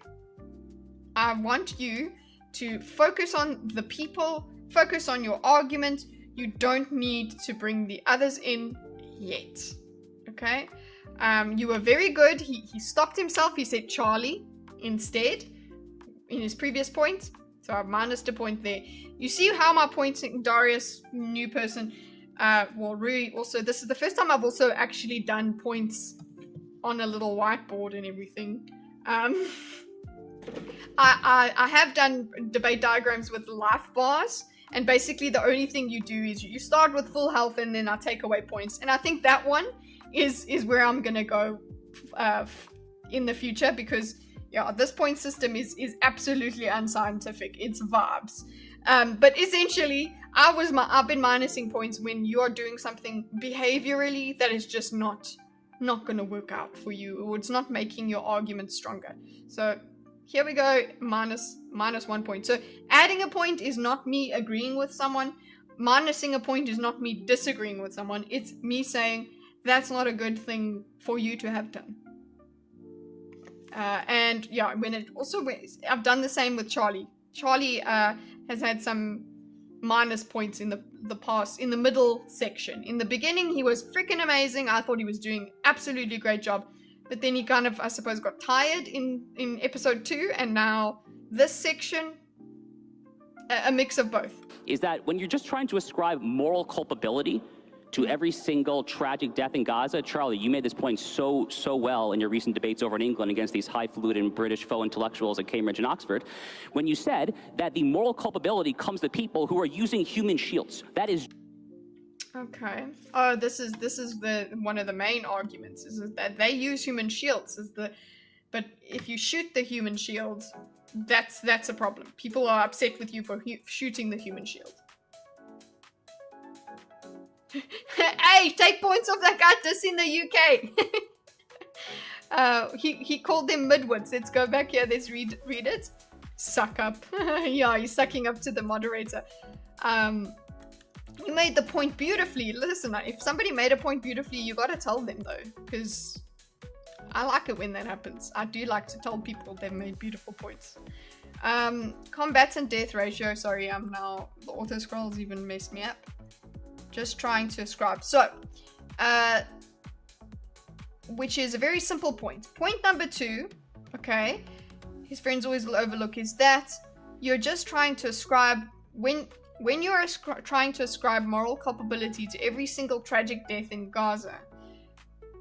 Okay, he carried on, he had to do this in-between stuff. What did he say about England?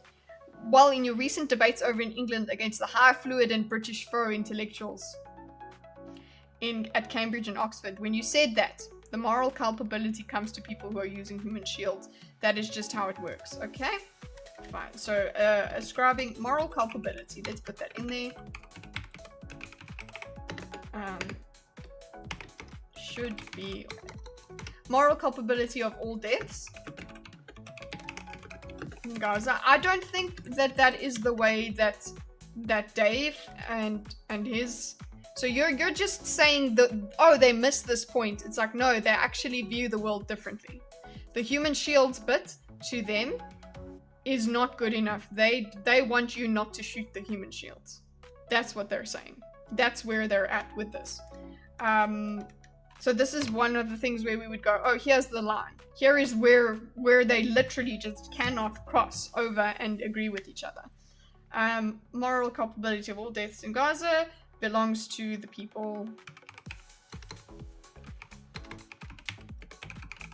It's to the people using human shields.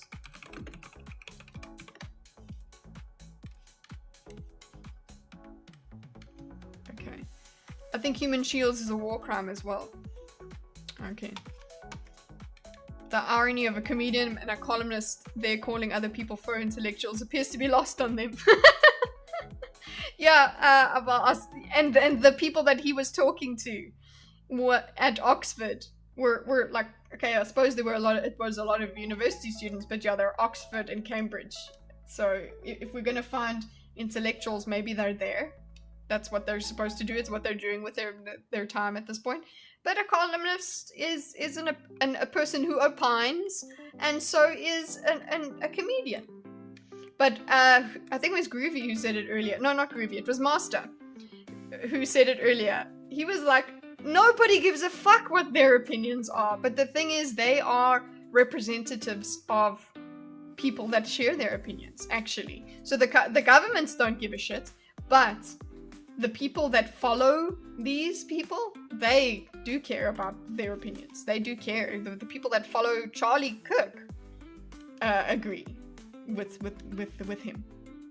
So they are. It does matter. Just how it works. That is the law of war. That is the law of combat. That is just basic morality and logic 101. So that is essentially how I see Gaza. I know Dave has. That's how the transcript says gossip instead of Gaza. Also, well done for Dave not interrupting. Well done, because he could have gotten very frothy with this. Plenty to say in response to that. So Dave, take 2 minutes, and then I have a crisp follow-up. A crisp follow-up. So remember, we have been socialized. We have been socially instructed that he is going to ask a question. Take 2 minutes. He's instructed him, respond to that. Okay. Charlie invites Dave to respond and says he'll have a follow-up. Okay. So remember that's coming in. I'm not giving points for that. It's just normal. Hey, Theo. Hi. Hi, handsome. How you doing? I didn't exercise yesterday. As soon as certain people enter chat, I'm like, oh shit, I have to tell them I didn't exercise. So there's Nick that comes in, and I have to tell him if I've exercised or not.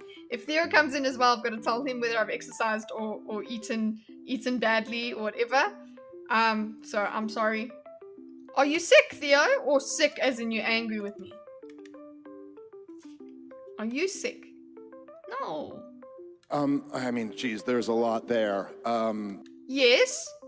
First of all, look, if you support what Israel's doing in Gaza right now, I would just, like, my advice to you guys is just know that you never have a leg to stand on claiming to be pro-life for the rest of your life. Just...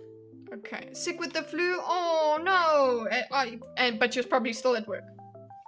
Or did you at least stay home and cuddle up? I forgive you. Thank you. I didn't exercise because I needed you to rest. It worked. Okay, so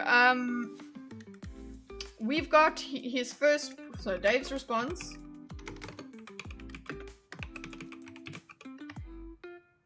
Okay, so he doesn't go into. I suppose you want Josh to say yes, I support what is going on in Gaza, because that's here at work now. Well, I hope you're keeping warm and you've got chicken soup or something, some broth, something warm. Now you're making me cold. I'm feeling cold. Great time. Okay, so we've got Dave's response. He's going back into the okay. If you support what's Israel in Gaza, in Gaza, you can't be pro-life. This is a previous argument he's given. Okay, cool. Saying that.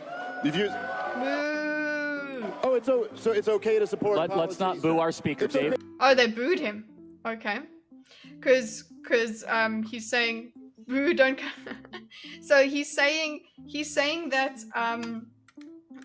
yeah, the Christians that are okay with what's happening in Gaza, they shouldn't be, because that they are pro-life. They don't get to be pro-life if they're okay with what's going on in Gaza. Okay, I don't think that is what the Christians are doing. I don't think they are okay with what's going on there. But let's see. to support a policy that is killing babies. All of a sudden, killing babies is negotiable. All right. Okay, cover up what? Very, very good. Very good, Theo. Okay, so he says, oh, you support a policy. So he's doing the crowd thing. You support a policy that is killing babies. A policy. Also, I do appreciate. I suppose we can give Charlie a point for saying, "Hey, don't boo our speakers." Go, Charlie! Don't boo our speakers. Charlie tells the crowd not to boo. Okay. Fine. I'm just reading the room. I'm just reading the room. Okay, so just saying that if it's okay to support. It's okay to support killing babies. That's what you've decided. All of a sudden, killing babies is negotiable. All right, fine. I'm just reading the room. So, Dave, why don't you... I'm not talking about... Hold on, back up, Dave. Why don't I just let you go on this whole thing? I'm going to actually help you out here, Dave. Okay. Ooh. So is this going to be Charlie helping Dave out? So, Dave, why don't you... No, I'm not talking about Hamas. Hold on. Back up. Okay, so... human shields. So, okay, I think Dave's response started off with this pro-life thing. Then we've got Charlie, and then Charlie tried to tell the crowd not to boo. See how difficult this is to try and actually put into space. But then Josh response is like, oh, well, it's Hamas. Hamas is killing babies. Is killing babies. Okay. So it's Hamas is doing it. Okay. And then we get into it, basically. I think we could we minus points? Yeah, we could minus, why not? Minus points for interruptions from Dave as well. So also there, you also get bad boys. Okay. Because we're not getting anything that's coming. We're not getting any discussion. Hold on, back up, Dave. Why don't I just let you go on this whole long thing? I know. I'm gonna actually help you out here, Dave. Okay. What I'm doing is I want you. I'll let you go on this whole long thing. I actually let you talk. Oh. Okay, but I would like you to address what bro said, not just give me slogans. You to tell the audience what's going on in Gaza, because some people in the audience don't know what's going on. Good. So don't assume they know, and let's not get back. Oh, okay. Well, I did a. No, don't go, oh, babies are dying, whatever. No. Tell us exactly what's happening. So, go Charlie. Charlie wrangles. Charlie frames Dave's response. He's asking him, you tell us what is going, in your opinion, what is going on in your opinion, what you know is going on in Gaza. How do you see what is going on in Gaza, essentially? Because that is the difference, okay? That's the difference. So don't get to the slogans yet. Tell us. Okay. Tell the audience what's going on in Gaza, because some people in the audience don't know what's going on, or they have a different story. So tell us the story that you want us to believe, that you want us to look at. How should we see it? So don't assume they know, and let's not get back to, okay, well, I did assume that most people know that lots of babies are dying.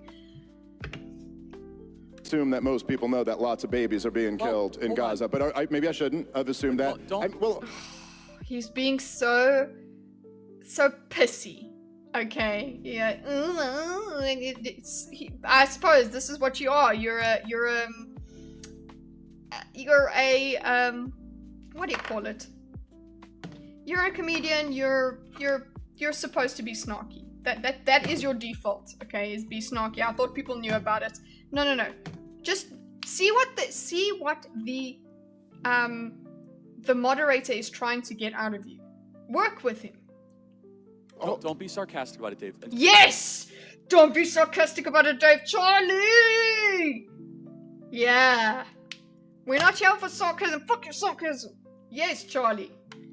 Ooh, okay. I thought people would know about it. You know, we're not giving you points for humor here. I'm not. At least I'm not. Sorry, I'm not giving you points for humor. Oh, okay. I thought people knew.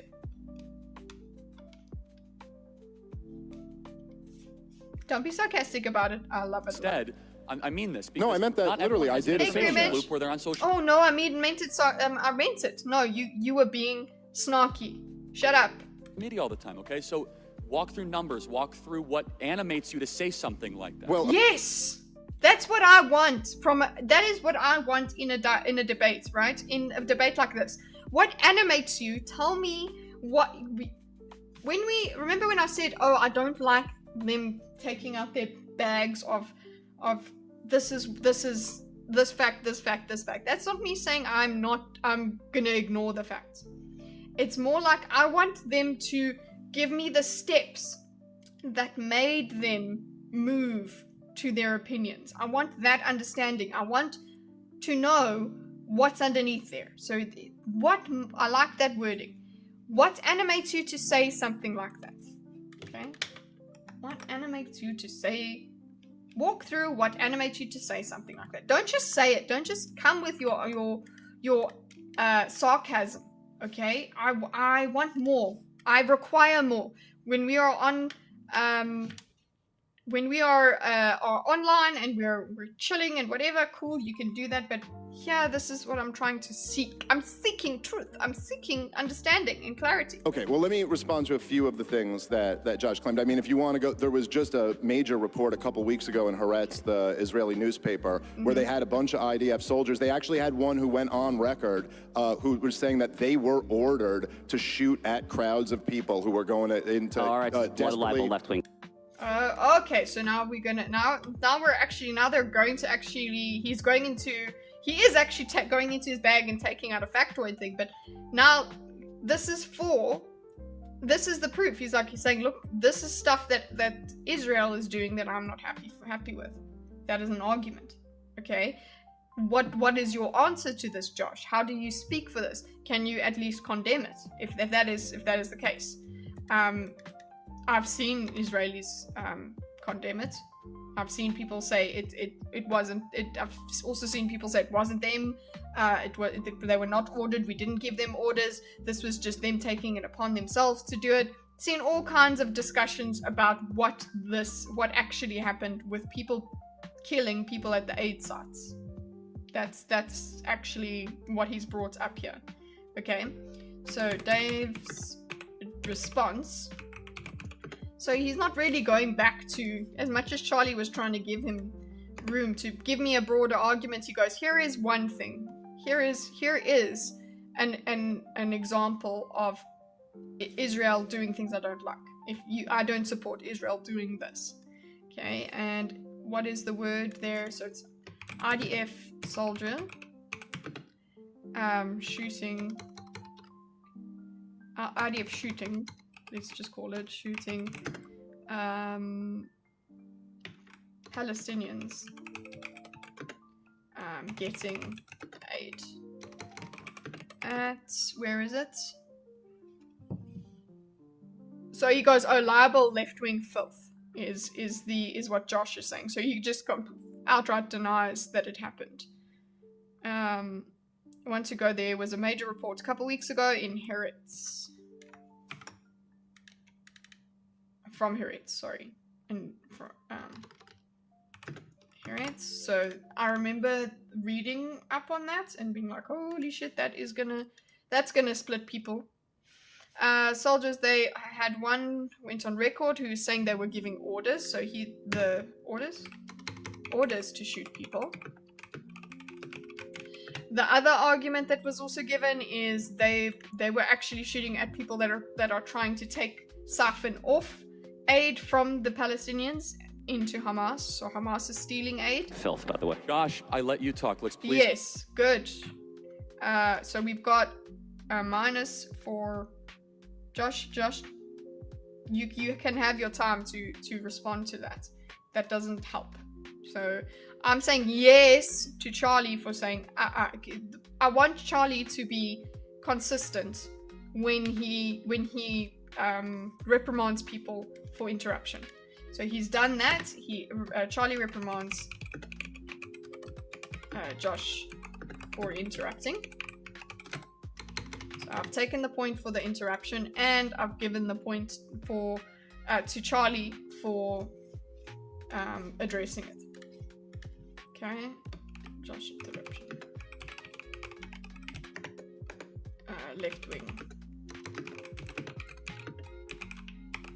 Okay, I think there was an investigation into that. Let Dave make his case. Well, is the IDF soldier who went on the record also filth? Probably.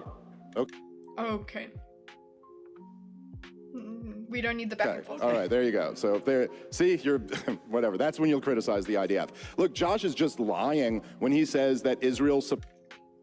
Again, I suppose you are in response mode, so you're gonna use the guy's name, but I would just say don't do that. Supported Hamas for all those years because they feared there might be a worse alternative. It's just not true. And this has been so widely reported. You don't have to rely on Haaretz. You can rely on all types of reporting, or you can just look at all of the leaders in their own. He's doing his usual thing. Look at the reports. Look at this. It's known. It is known. Khaleesi is essentially where he goes with that. It's just, it is known.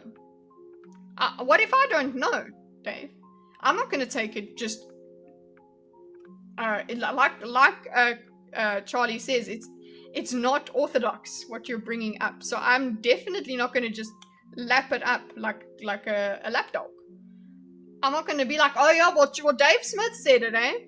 Yeah, because I know his motivations as well are very much, oh, okay, I hate America. I hate what America's doing, and I'm irritated. So I'm never going to trust anything that they say. So he's also got his own biases going into it. But anyway, what is he saying here? They supported Hamas because this is it's just well known. They supported Hamas. Dave continues.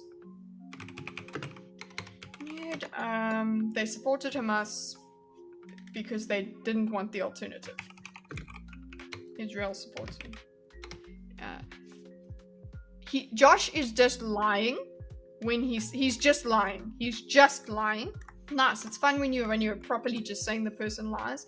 But hey, if that's what you believe, if you believe the person is just outright lying, I guess you're allowed to say so. For all those years, because they feared there might be a worse alternative, it's just not true. Okay. And this has also been widely reported. Okay. So it is known, essentially. I'm going back to his exact words in the diagram here, just to, because I'm very wary of his exact words as well. Widely reported, you don't have to rely on the Haaretz, or you don't need that newspaper. You can rely on all the types of reporting. Okay. You can just look at all of the leaders in their own words, what they said. Okay. So just look at the leaders in their own words. They chose Netanyahu, and this was very controversial in Israel. Okay, so this is another point. There were lots of critics of his. Netanyahu thought he had this brilliant idea, which is that he would prop up Hamas and keep them in power. Okay, so he's feeding us the idea. I'm going one up Sitch's law and say most debates come down to disagreements on facts of the matter. Yes, I am absolutely in agreement. Creamage. I know that's it seems a bit too simple and it's a bit memey, but actually that is true. It is what a lot of the time it's which facts people have accepted as fact. And if you go and watch the one short that I released of a clip of my ramblings, okay, because now I've just started doing that after a debate, a diagram, is I clipped some ramblings, and one of my ramblings was going through the idea that a debate a lot of the time is disagreement on facts. So people go, I'm going to bring all my facts to you, and all the other person does is say, well, I've got counterfacts, I've got other facts, and these are the ones that I believe. And that's essentially it. And then basically what you get for the audience is the audience gets both sets of facts and has to decide which ones are resounding for them. Or if you're me, you go, geez, I don't know what the fuck to believe. I'm gonna just look at the behavior. So there is that. I don't know, do we call it Creamage's law? Creamy law? The law of cream. The law of creamage. Shall we? Which way did Sitch vote again? I don't even know if Sitch did vote, and it doesn't matter. His vote does not matter. Your vote doesn't matter. The election was stolen. Sorry, I just felt like saying that. Right, so we've got, they chose Netanyahu and this very controversial in Israel. Critics of this, cool, fine, we've got this. Sitch voted for Biden in 2020. Okay. We'll keep these terrorists in power, and that way we can tell the entire international community that, look, we have no partner for peace. Okay, so that was the idea. That's the, that was Adam? What? Oh, Kanye. Adam voted for Kanye. Okay. Partner for peace, yes. So this is the whole thing, that they could prop them up so that they had a reason to destroy Palestine, I suppose. Is this the idea? Words, what they said. They chose Netanyahu, and this was very controversial in Israel. There were lots of critics of this. Netanyahu thought he had this brilliant idea, which is that he would prop up Hamas and keep them in power. His exact quote was, "We can control the height of the flame." So he was like, we'll keep these terrorists in power, and that way we can tell the entire international community that, look, we have no partner for peace. We have. Okay, did you gave the direct quote? I think he gave the direct quote. I love how he just jumps out of a direct quote. Was this? I need to know. So maybe he didn't jump out of the direct quote, but he goes, there were lots of critics of this, blah, blah. And his direct quote, he was like, we'll keep these terrorists in power the way we can tell the, sorry, his exact quote was, we can control the height of the flame. So that's the exact quote. That's what I'm hearing here, okay? Just from what I know of Dave Smith and how he just sprawls around with his speech, okay? Quite like I do. His exact quote was, we can control the height of the flame. And then, I don't know if this is still a direct quote, he was like, we'll keep the terrorists in power, and that way we can tell the entire international community that, look, we have no partner for peace. Is that a direct quote as well? I'm wondering. Okay. No one to deal with here, and that way we never have to negotiate with the Palestinians. This was the game. And that way we don't have to. This is how he sees it. He sees it as, see, then we get to fight with the Palestinians. Then we don't have to. It's a way for us to fight with the Palestinians. So his view, the way I'm understanding it, if I had to ask Dave, so the way you understand it, Dave, please, forgive my ignorance, but you need to tell me so that I can totally understand you. So the way you see it, Dave, is that Israel really wants to destroy Palestine, and that is really, really their aim. They're not trying to defend themselves. They hate Palestine, and they hate all the other Middle Eastern countries as well. If they had it their way, they would have the Middle East. Or is it just Palestine? Okay, so they don't want Palestine. Okay, so they want to destroy Palestine. They want to have Gaza all to themselves. That is it. Okay, and for that reason, they kept Hamas propped up as this reason for them to fight Palestine. And actually, their whole goal is to get rid of Palestine. Cool. That's how he sees it. I would just want to understand that. Okay. And it is Kiza, I suppose you would have a similar opinion to Dave on this? Is that the way that it is framed? Just tell me if that's how you see it. You don't have to get frothy and tell me how much you believe it or what. Just tell me, is that the argument? In a very clinical sense, I'm asking you that question. Game that he played, and it blew up in his face and really blew up in the Israeli people's face on October 7th. And I've never downplayed October 7th. I don't know. Okay. Yes, so that is the argument. Okay. So that is the disdain that is felt for people, that is felt by people for Israel. They're like, you are a liar and you just want to kill the Palestinians. Okay, so that's what the opinion is. And does this spread to just Jewish people all over the world for you? So if you met a Jewish person, would you be like, that person over there, that's a hateful person? Like if you see somebody with a yarmulke, do you get immediately angry? Okay, this is the game that he played and blew up in his face and really blew up in Israel's face. Okay, so that was the problem because Hamas, okay, he kept Hamas going and haha, you see Hamas actually turned out to be quite a thing. Quite a problem. But I'm just making the point that I never have. Okay. He by the way, he says, by the way, he's never downplayed October 7th. Okay. That's just another point. Confirms or asserts he's never.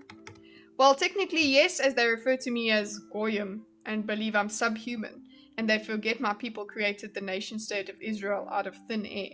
So who calls you that? Have you had Jewish people call you that?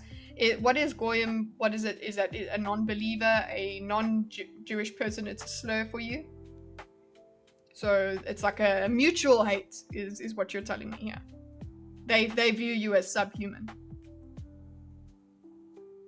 A Jew, that's what they refer to non-Jews. So these are very orthodox Jews. You are encountering if they call you that. I suppose if I encountered a very extreme Muslim, they would call me an infidel. Same sort of idea. But yeah, to me, it seems like what you've done is spread immediately.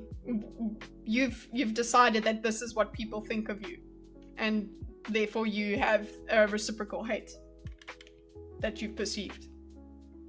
But anyway, that's interesting. That's the way where you come from. Don't agree with it. Asserts he has never he has never minimized October 7th.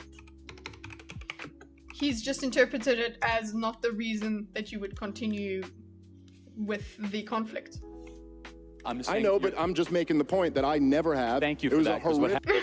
You know the way this conversation sounds? It sounds like a dad speaking to a kid. Happened there is totally. Yeah. I know, but I'm just making the point that I never have. Thank you for that, because what happened there is totally. Day. You don't have to downplay any of that. And in fact, I've criticized many other critics of Israel who have downplayed that. It was a horrible day. Awful, atrocious acts were committed by Hamas terrorists. But at the same time, Benjamin Netanyahu was propping those guys up. In fact, according to the Israeli former defense secretary, he sent the head of the Mossad to Qatar to, quote, beg them to continue shipping the money in. Meanwhile, they had a blockade around Gaza. Okay, so I want to ask Dave. Okay, Dave, is it then your assertion that you blame Netanyahu for Hamas's actions? Do you give him, how much culpability do you give Netanyahu for October 7th? are you focusing more? You are focused on this being the cause of October 7th. You get over how atrocious it is because you think you're more worried about Netanyahu being the cause of it by propping them up. That is your most egregious thing. That is the thing you want to talk about the most. That's your main reason for being basically this crusader against against support for Israel, essentially. So he likes bringing this up. I've heard this one as well. The Netanyahu sent what was propping up Hamas, sent Mossad to Qatar to beg, and he says, quote, beg them to continue shipping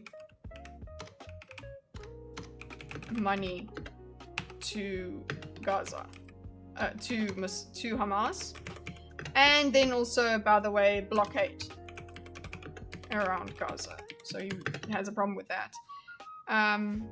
The Jewish faith that says that can sacrifice Jews for the greater good, just keep that in mind. They can sacrifice Jews for the greater good. Well, I think all faiths, seriously, considering what I'm reading in the Bible, the Old Testament, you can sacrifice all kinds of things if you're going to go by that book. Benjamin is a notorious stirrer in international politics, and there was a major voice with the UK, getting involved in Afghanistan and Iraq. Greater good, Hot Fuzz reference. Okay. They haven't been commanded to return to Zion yet. Okay, so those are the Orthodox Jews, or actually the ones that are not causing shit. Okay, interesting. This is your experience. Okay, blockade around Gaza. Cool. So it's part of his irritation. They wouldn't let sugar, they wouldn't let potatoes in because they claim that's dual use. That could be used to build rockets. Okay, he likes bringing this one up as well. Yes. I can't even get this to go faster. So the kids can't get, food. Yet hundreds of millions of dollars. He usually gets cheers around this. In cash, directly to Hamas. I guess money doesn't have a dual use. So, the whole mission of this. It's very interesting to see him try and continue without the cheers to interrupt him. What you can't even really call a war, because it's not a war. It's the destruction of a captive people. Gaza's been occupied since 1967 by the Israelis. And they're now just slaughtering the people there that's a fact. And it's under the supposed goal that they want to eliminate Hamas and they want to retrieve the hostages. And yet, Hamas is not being eliminated. The Israeli government is claiming that they've killed 20,000 of their fighters, and yet there's still as many as there were at the beginning. So Dave, let me ask you the follow-up. Okay, so it's not a war. It's basically the genocide. He didn't use the word genocide, but that seems to be his view. It's a slaughter, not a war, but a slaughter of a captive people. Palestine, or Gaza, has been, did you say, under the fact, we are going here.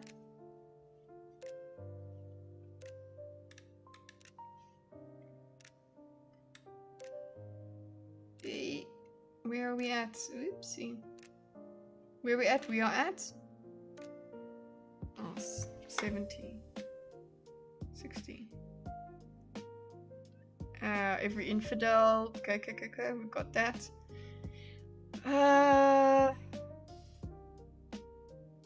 Where are we? Let me just play it. That I wish that I had. There we go. Okay. It's under the supposed goal that they want to eliminate Hamas. Okay, hostages. Oh, since 1967. I want to write that down. Gaza has been occupied since 1967. What else? Okay. They want to eliminate Hamas. So bringing up Gaza being occupied since 1967 is a way for him to go, see, this is the main goal. This is the main goal of Israel, is that they want Gaza. They don't want to live in coexistence and peace. That they want it for themselves. That's what's behind this. This is what I see. And I would ask him about it.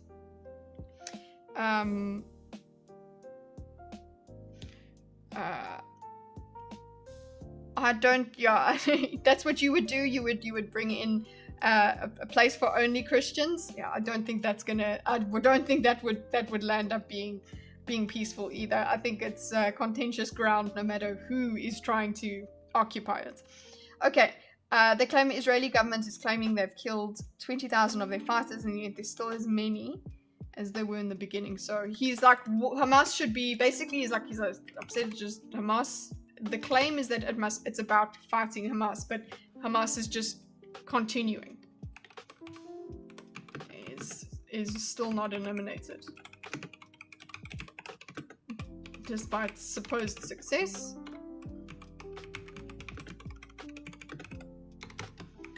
$20,000 fighters. Okay, and what else? An answer to when you were on the Joe Rogan show, but that thing just... Okay, hold on, Desi. That's a fact. And it's under the supposed goal that they want to eliminate Hamas and they want to retrieve the hostages.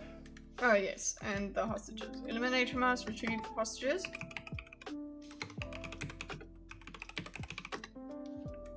So, I think his contention, I would want to know, is he going to, if they got the hostages back, what would his opinion be? Does he think that Israel itself is not working to get the hostages back? Because if they would need the hostages to stay with Hamas, right? Israel shouldn't be. It serves Israel to keep the hostages, to have the hostages in Hamas's hands, right? So is it his contention that Israel is only pretending to want the hostages back? And yet, Hamas is not being eliminated. They claim, the Israeli government is claiming that they've killed 20,000 of their fighters, and yet there's still as many as there were at the beginning. So Dave, more let people are joining. me ask you the follow-up that I wish that I had an answer to when you were on the Joe Rogan show, but that thing descended into a mess, right? It was madness. So I'm going to try to do it here. This was the best point that I think that for whatever reason it wasn't answered. How then should Israel have responded to October 7th? Be specific. I know you might say, well, don't kill kids, but hold on. How would you say you would be okay for Israel to respond? Because it would be a defensive war at that time. 1,300 of their own kids and women were killed and raped. So please just answer, how then would you be okay with Israel responding to October 7th? Oh, interesting. That's a really, really, wow. I want to give him like two questions, two points for that. Because, yes, how should they have responded? And I like that he's given the idea of what he expects Dave to say. What I expect Dave to say is that it shouldn't have happened in the first place. Israel shouldn't be occupying Gaza. That all of that is going to come out. That's what I expect him to say. But let's see. Is there something substantial he can say here that that gives us a solution? This is something that is part of the main goal of the discussion, as stated by Charlie in the beginning. Okay, so he just wishes he could get this answer from Dave. So here you go.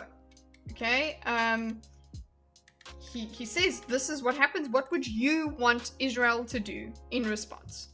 So we've accepted for you. We've accepted. Not accepted, but can we get past? Where I'm at now with this, I don't want you, Dave, to tell me about Hamas being propped up by Netanyahu and all of that. I've heard that. Okay, I'm not interested in that. Okay, that's not my question. My question is, what should they have done in response to this? So don't tell me about them propping up Hamas. Don't tell me about the occupation and all of that. Don't tell me all of it. I've already heard how you view things before October 7th. I've already heard it. I've heard how your criticisms about how they have dealt with October 7th. Cool. I want to hear what you think should have happened then. Tell us.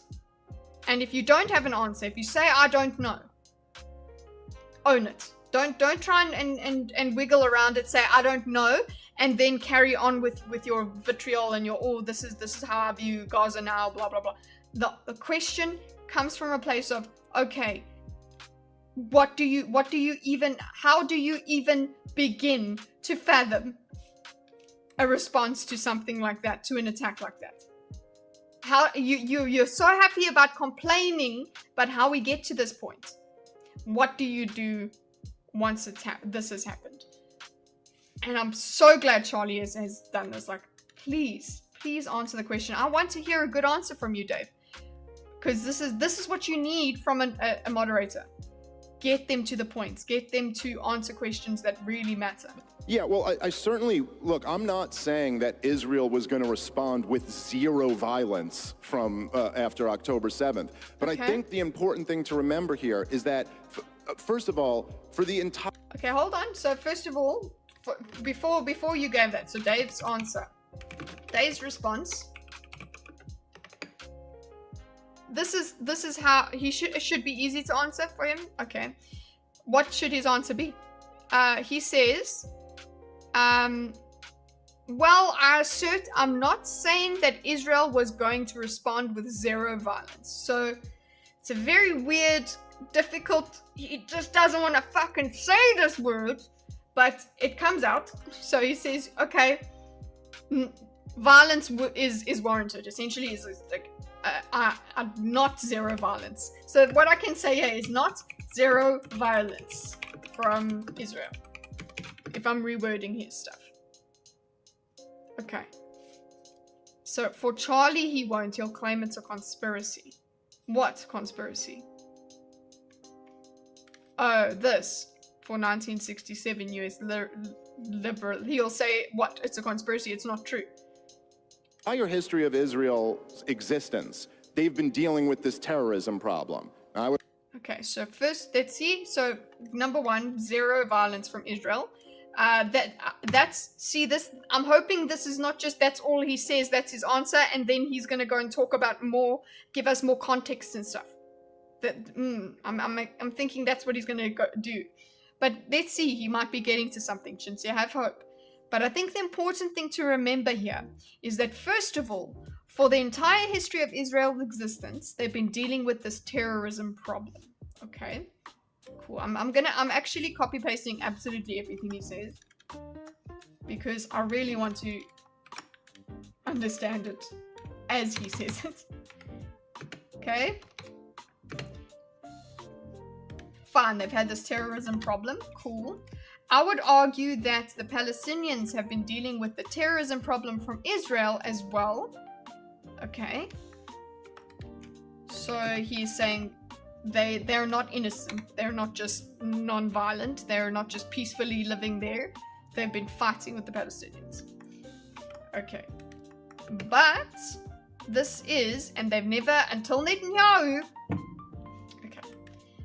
I wanted to know what you were saying about this is. So we are here at the entire history, okay? I would argue that the Palestinians have been dealing with the terrorism problem from Israel as well, but this is, and they've never... This is what? Okay. From Israel as well, okay? So that they've been in conflict. So what you've given me in these sentences here is Israel has been in conflict with Palestine for a very long time. Okay. Keyword terrorism. Let's put that in there. Then, separate statement, but this is, doesn't finish sentence. They've never, okay, until Netanyahu, they never treated it, okay, as a problem for the regular old military. Until Netanyahu, they never treated it as a problem for the regular old military. It was always targeted assassinations and special ops. And look, the truth is this. Okay, so never treated it as a job for the military. Okay. So they turned it into a war instead of a conflict. They turned it into a instead of an operation, they turned it into war when Netanyahu came around. It was always targeted assassinations and special ops. He's okay with that. He likes targeted assassinations and special ops. Dave, he thinks he says that's fine. We can do it. Looks the truth. Okay, so targeted and special ops. So he doesn't like the movement from just assassinating people to a war. Okay, seems like, yeah, that moving from assassinations to war will result in a lot more deaths. Okay, but here we got another sentence. So we made that point, and we're going to abandon it there. The truth is, okay, well, what's the truth? What's the truth? This is the fact, right? When you have been occupying a group of people since 1967, Israel has completely controlled Gaza. They withdrew in... Oh, shut up, Josh! Let him speak! Stop! Let him speak. And I understand if he's wrong, you tell him.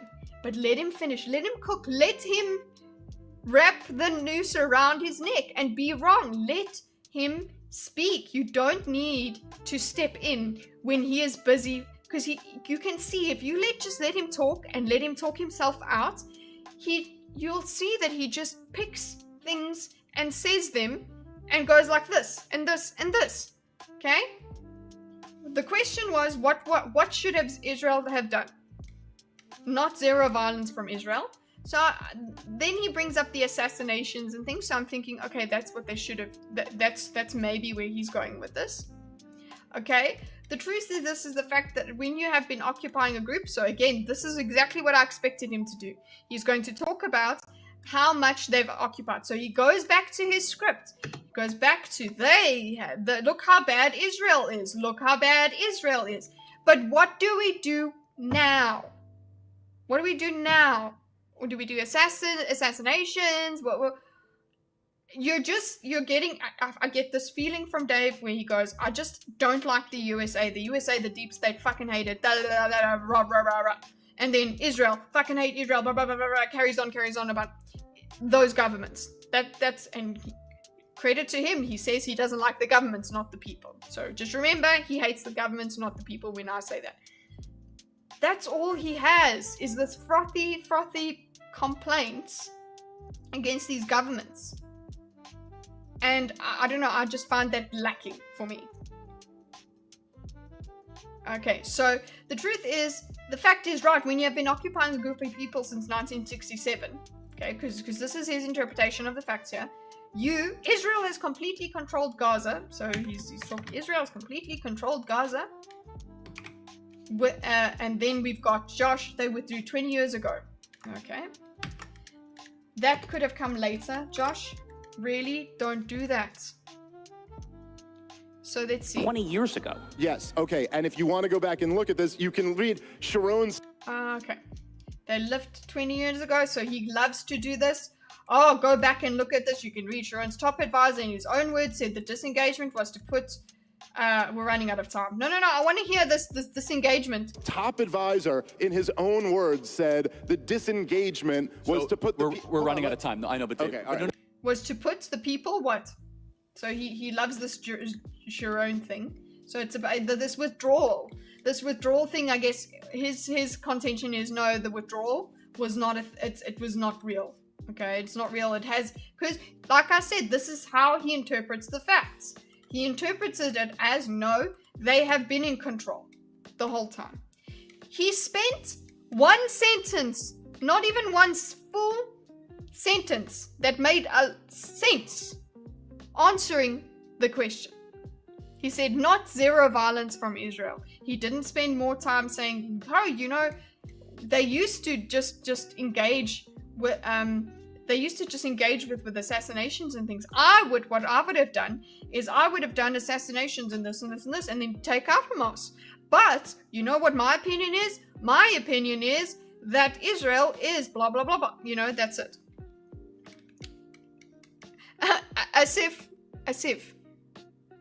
you know what? Speak into existence the things that you want, but yelling them on the internet is not going to do anything. This is not a prayer room. So when people come into the chat and say, do this, or I hate this country, I hate this God, it's not, I'm sorry, I know that I'm powerful, but I can't give you all the things you want. I just cannot. Loud noises, yeah. When you say loud noises, Groovy, I hope you mean my audio is fine. Yeah, I hope you're just talking about the yelling in chat.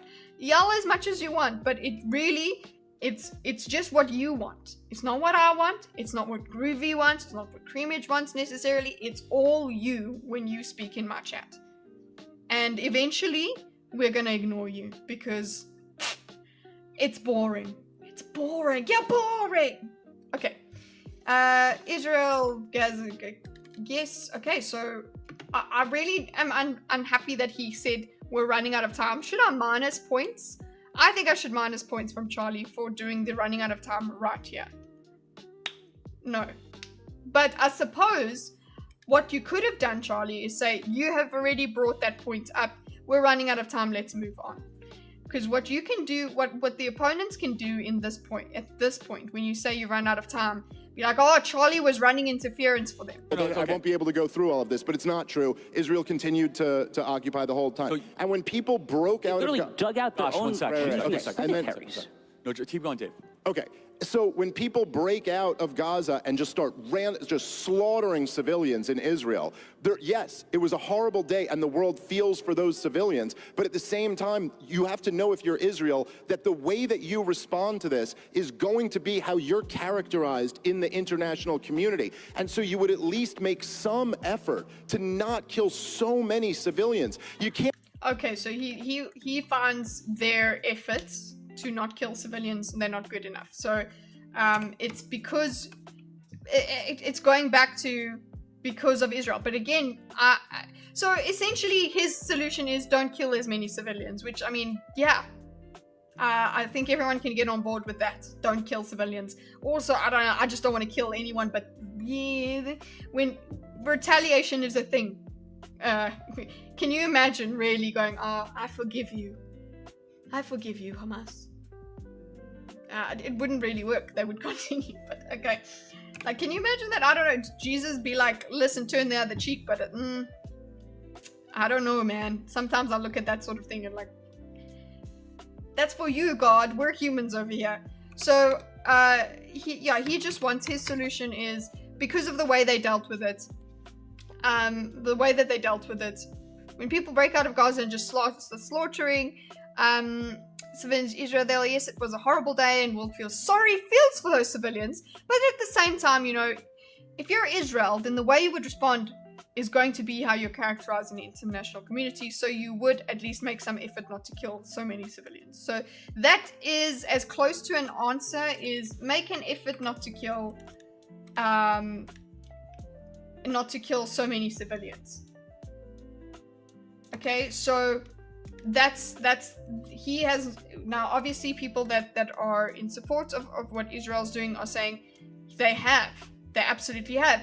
We go back to the thing that's brought up by Josh, where he's saying the ratio of combatants to civilians is very good. Yeah, dude, Smotrich, the finance minister... See, he loves to just bring these things, Smotrich. Brilliant. You can't... Dude, make some effort to not kill so many civilians. You can't... Dude, Smotrich, the finance minister, was bragging for 3 months that not 1 ounce of grain would get into Gaza. Well, Hamas has all the food. They're firing rockets from Hamas has all the... schools. Dude, you interrupt every 2 seconds. Yeah, Josh, don't interrupt. Don't interrupt. You don't need to. You do not need to. He is not worth it. He's not worth it, boy. So he's going on about the bragging, about not getting grain into Gaza, a single thing of Gaza, so bragging. So he's like, yeah, these are... All of this, to me, it's just, yeah, it's the criticisms. I've heard this all before. Cool. We didn't get much more from this discussion. Let's see what goes on further. Dude, Please let him... Hamas has all the food they need. sorry, I do need to put in the Josh interruption, because what is happening is then he needs to tell us what was done badly by Hamas, because we're putting Israel we're giving Israel certain standards, but we're not applying those standards to Hamas. But okay, we got to let him talk. This is a war on the civilian population. And then, as is reported, admitted by IDF, by the way, this is admitted by the Israeli government. You can say whatever you want about Haaretz. They denied that they gave the orders, but they admitted that it was the IDF who was shooting at those people. Yes. Okay, so he just wants to come up there and say those things. I actually just want to, okay, fine, just continue. You know, I want him to run through his whole script. Actually. Just run through the whole script. And then go, okay, cool. So what do we do? Like, oh no, I hate it. I hate how complex this situation is. Dave Smith, save us. Save us, Dave Smith. Or you're just enjoying the fact that people like what you're saying, yeah, and that's it. You're just enjoying the woos and the this and the that come when you say the things that people are thinking. I am the seeker of truth. I'm feeling you just enjoy re-saying all the things you're saying. War on the civilian population. Okay, continue.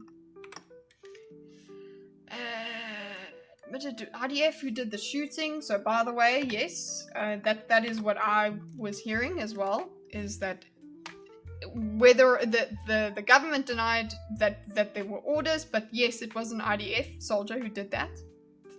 And there were several. And after you deny the civilians food for 3 months, then you start shooting at the people who are desperately trying to get some food for them and their kids. So no, listen, I'm sorry, and I guess I am partly rejecting the premise of your question, but let me just say it like this, Charlie. Partly, yeah, he's decided I am rejecting the premise of your question, yeah, because you did a little bit of the question, and then you're on. If you're pro-life. Oh, he wants to do this one again. You say It's a stupid argument. You should not buy this for a second. Let Dave finish his sentence. Yeah, Josh, dude, you're up. not helping. You are not helping. You then give Dave this. Dave is a fucking idiot as well. Gets a minus for dude, shut up. No, it is not your job to tell the guy to shut up.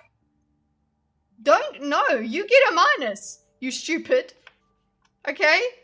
Josh can get a minus for interrupting, but you get a minus for saying, shut up. That's not your job. That is Charlie's job. You little shit. Dude, shut up. Bro, it's not a bro. I'm so approachable. Stupid argument. You should not buy this for a second. Let Dave finish his sentence. Shut up, bro. It's not a... Dude, shut up, bro. Hamas is a part of pro-life here. It's a stupid argument. You haven't heard the argument. We have heard the argument. You made it 5 minutes ago, dude. What's the argument that's stupid? Dave, you're not pro-life. Guys. No, what's the argument? It's Hamas that is not pro-life. What's the argument? You just called stupid. Dave. Okay, this is. I'm gonna put a thing here, back and forth about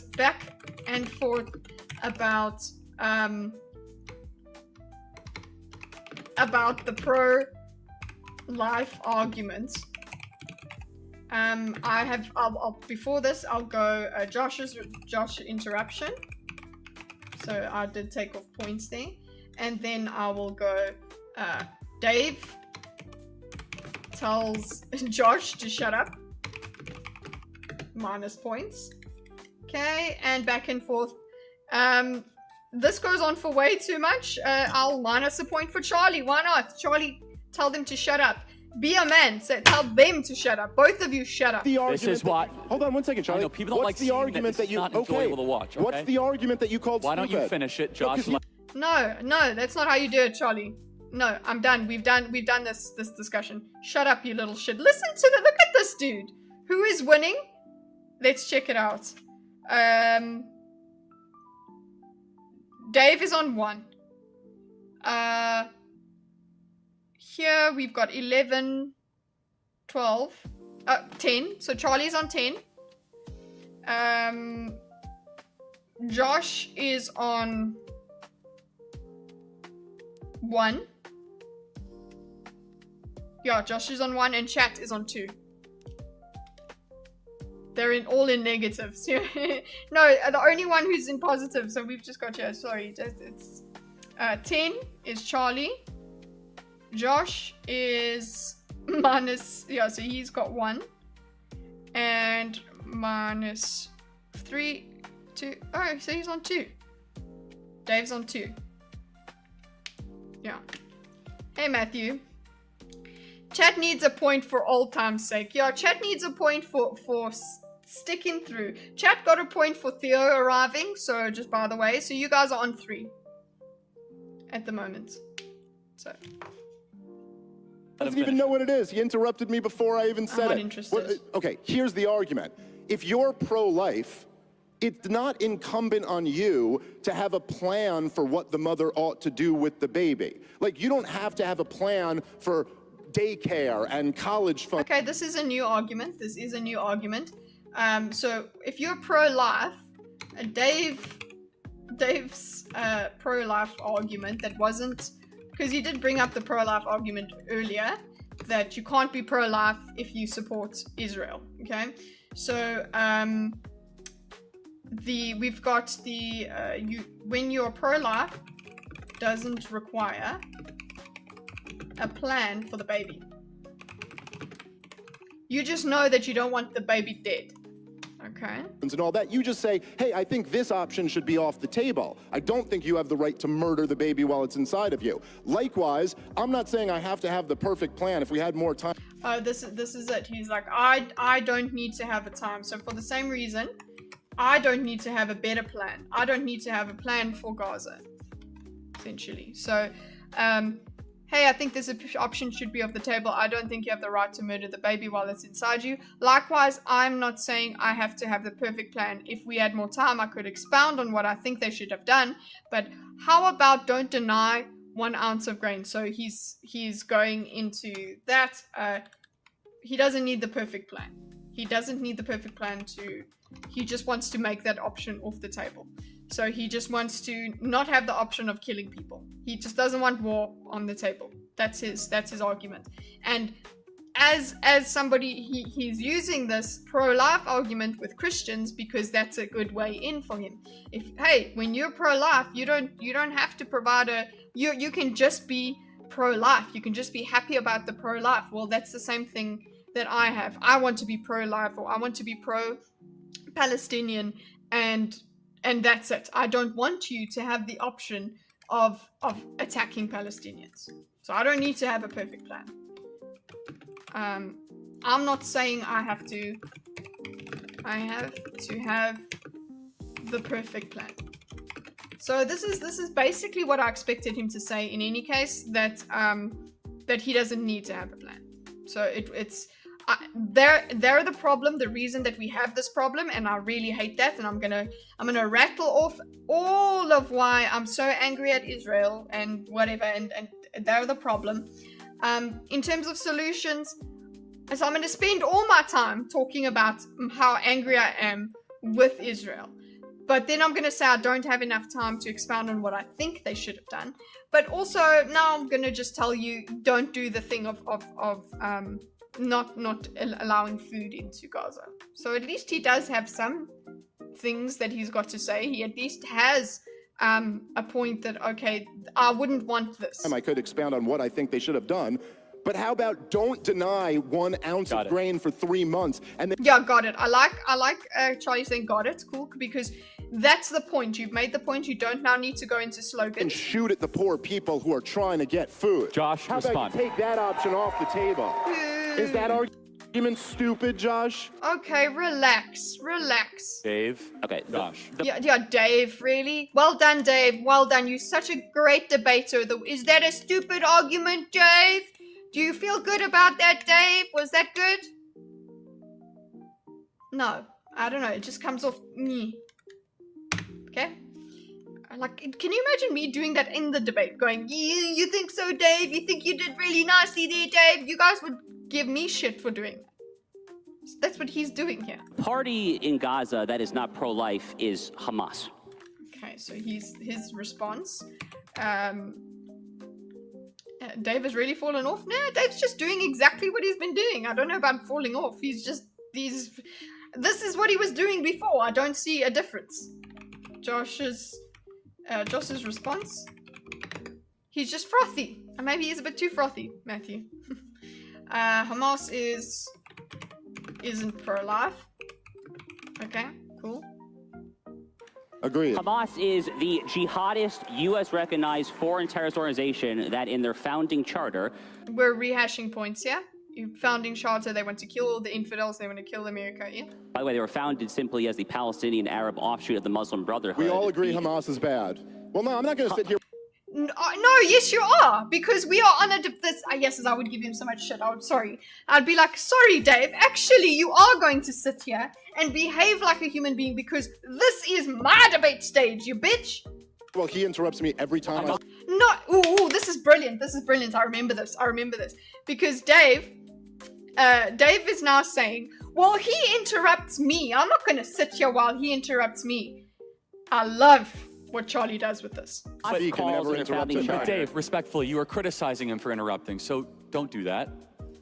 Beautiful. You're criticizing him for interrupting, so don't fucking do the thing that you're criticizing him for doing. Charlie, sorry, he actually gets points for this. Well done. I don't even like the guy, and he's doing well. But that's because why? Because you've got someone so fucking dislikable on the left, yeah. Oh. Anyway, we've got him. Hamas is pro-life. Interruption. Dave interruption.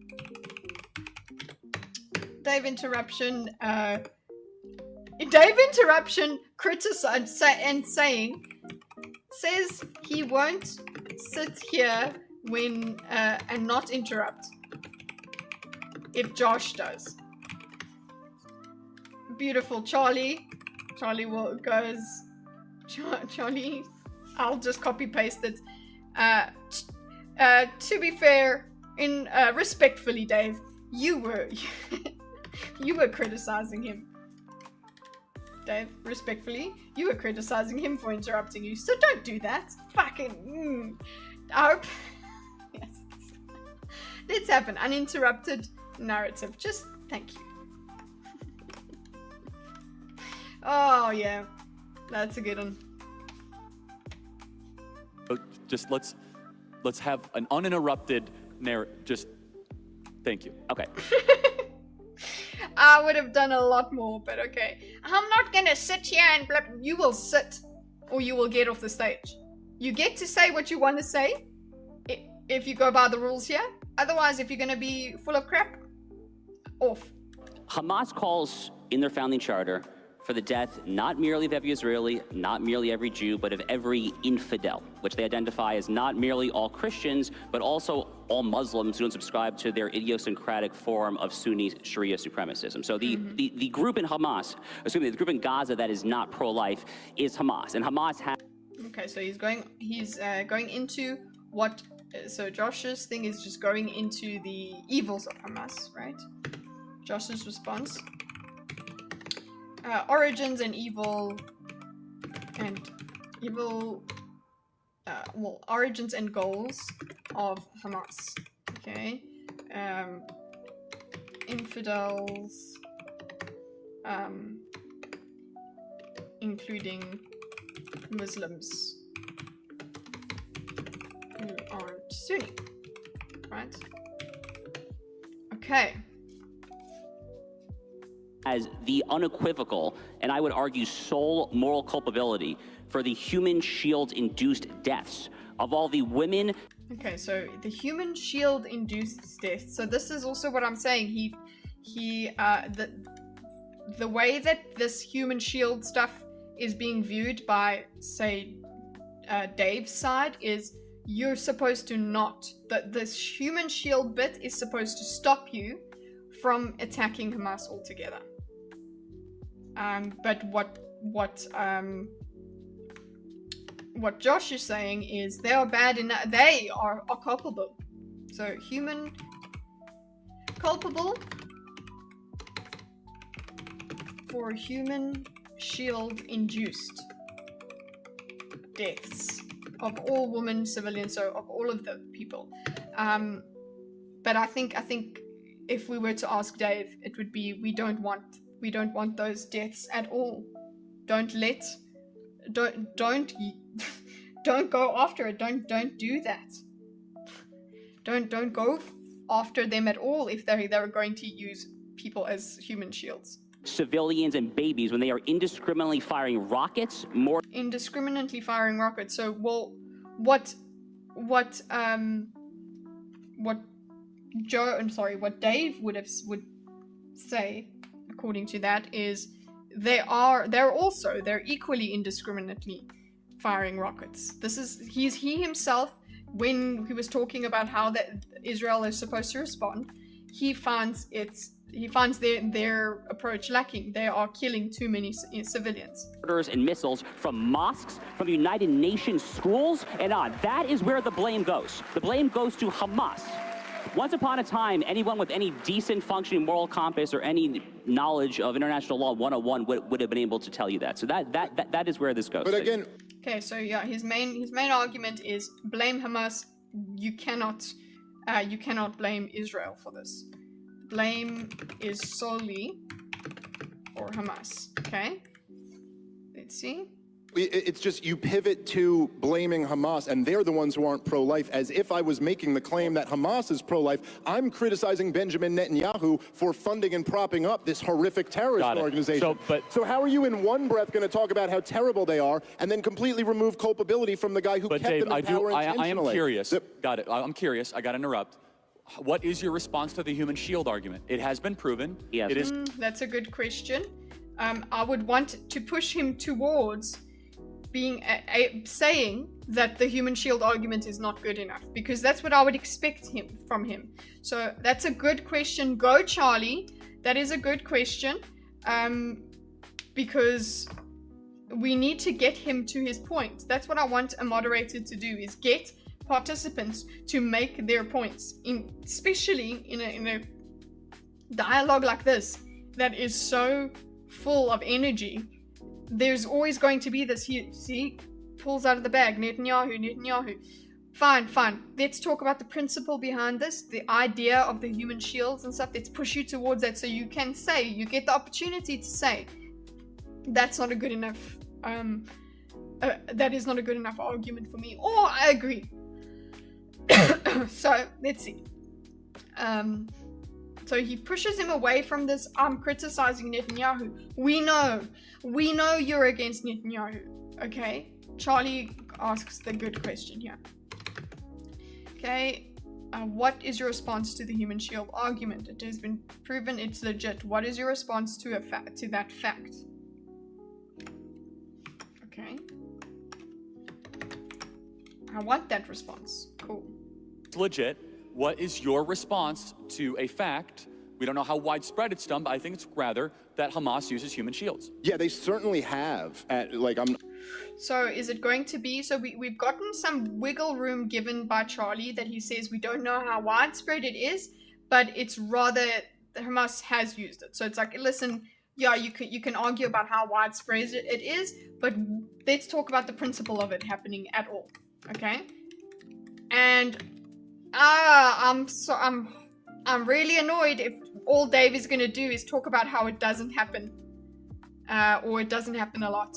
No, I want you to tell me when it does happen. What's your opinion? I'm not denying that, but at the same time, like, it's kind of, you know, if let's say, like, in a domestic criminal situation, if there was somebody who killed a bunch of people and then they ran into a school and they're like using the kids as human shields, they're hiding behind the kids, and then your local police department came over and said, blow up the school and killed all the kids, you wouldn't go, well, they have no moral responsibility because they were using them as human shields. Yeah, as Bill Burr said in his special. Why are we talking about Bill Burr? Bill Burr, we're going to invoke Bill Burr, but I suppose he does this so that he is not accused of stealing it. He's citing it, not stealing it.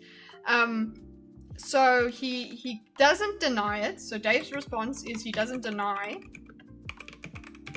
So we don't need this metaphor. I actually don't think you need this. You can say, I think that Israel deserves some culpability for its actions when a human shield is being invoked. Okay, I feel like they should. You've given us this nice, beautiful little illustration of the logic, but I also want you to leave that behind, and I want you to say Israel should not be bombing people at all. They should be avoiding, because of the human shields, they should be avoiding all violence. They are also to blame for that. And I don't know, it is quite a horrible thing to accept, to swallow, to just be like, oh well, they put the people in front of us. It's like, oof. Yeah, okay, I suppose. I think both in that case, both of you guys are freaking batshit crazy, and I hate that you hate each other. But that's not a good enough response. That's not good enough. Even though I'm just a civilian over here saying that's my opinion. Okay, so Dave's response, he gives us this. Let me just go. I'm gonna copy paste his discussion. Killed a bunch of people, and then they ran into a school, and they're like using the kids as human shields. They're hiding behind the kids, and then your local police department came over and blew up the school. Okay. We also, in this metaphor as well, we're pretending that blowing up the school is the only option. We're not realizing that you would need blowing up the school to be the only option. Okay. He obviously views blowing shit up as not the only option. He wants Israel to do precision strikes and that sort of stuff. He doesn't want anyone to be collateral damage, right? And then he goes into the Bill Burr, and it's quite ugh, because we're quoting comedians here. But yeah, the reason he brings it up is so that he doesn't get my opinion is that he's bringing it up so that he doesn't get accused of stealing it. You gotta work around that, bro. And like it. You gotta work around that, bro. Yes, it's very easy for a comedian to say you gotta work around that, bro. How do you work around that? But I suppose, and like, yeah, Hamas is terrible. Okay, yes.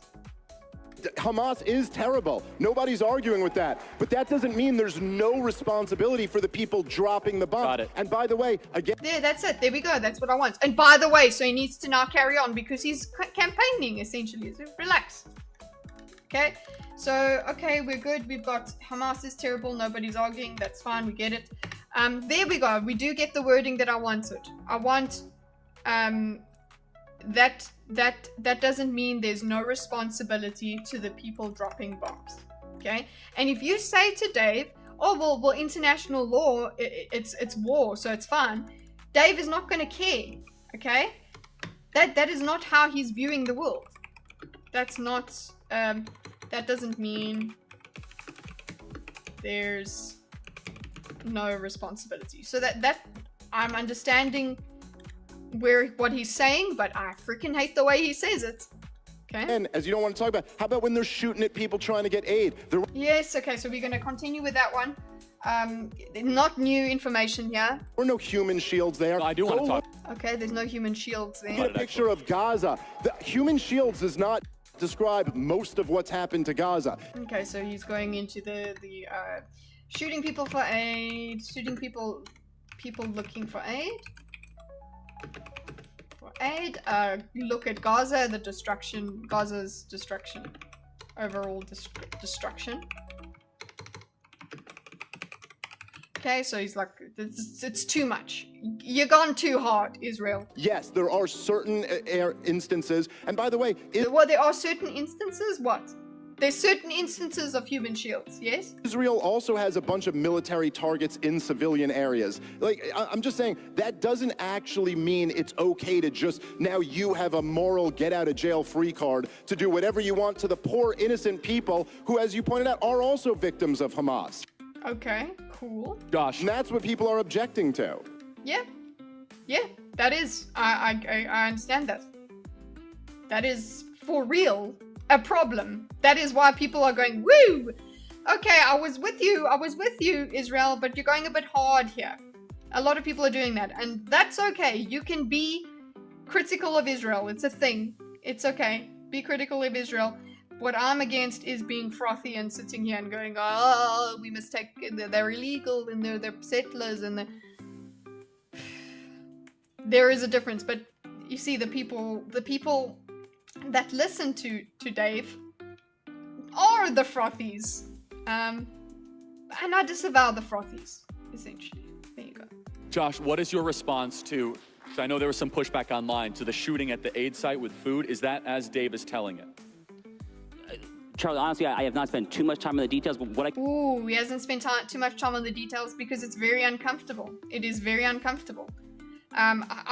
There is no way that every IDF soldier is chilled, okay? Is okay and doing all the things that they're ordered to do. They could be going rogue and doing whatever the hell they want.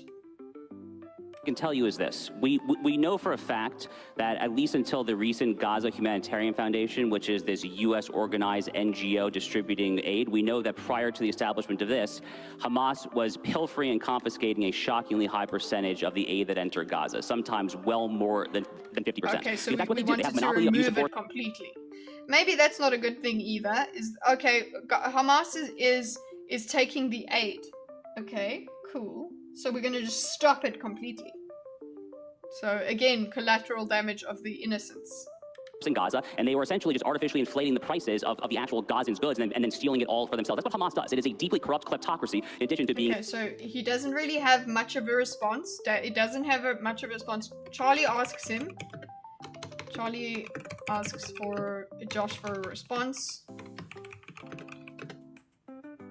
Be faithful with 9 people watching. You will be able to manage large audiences. Keep rising. Thanks, Timber. Charlie asks Josh for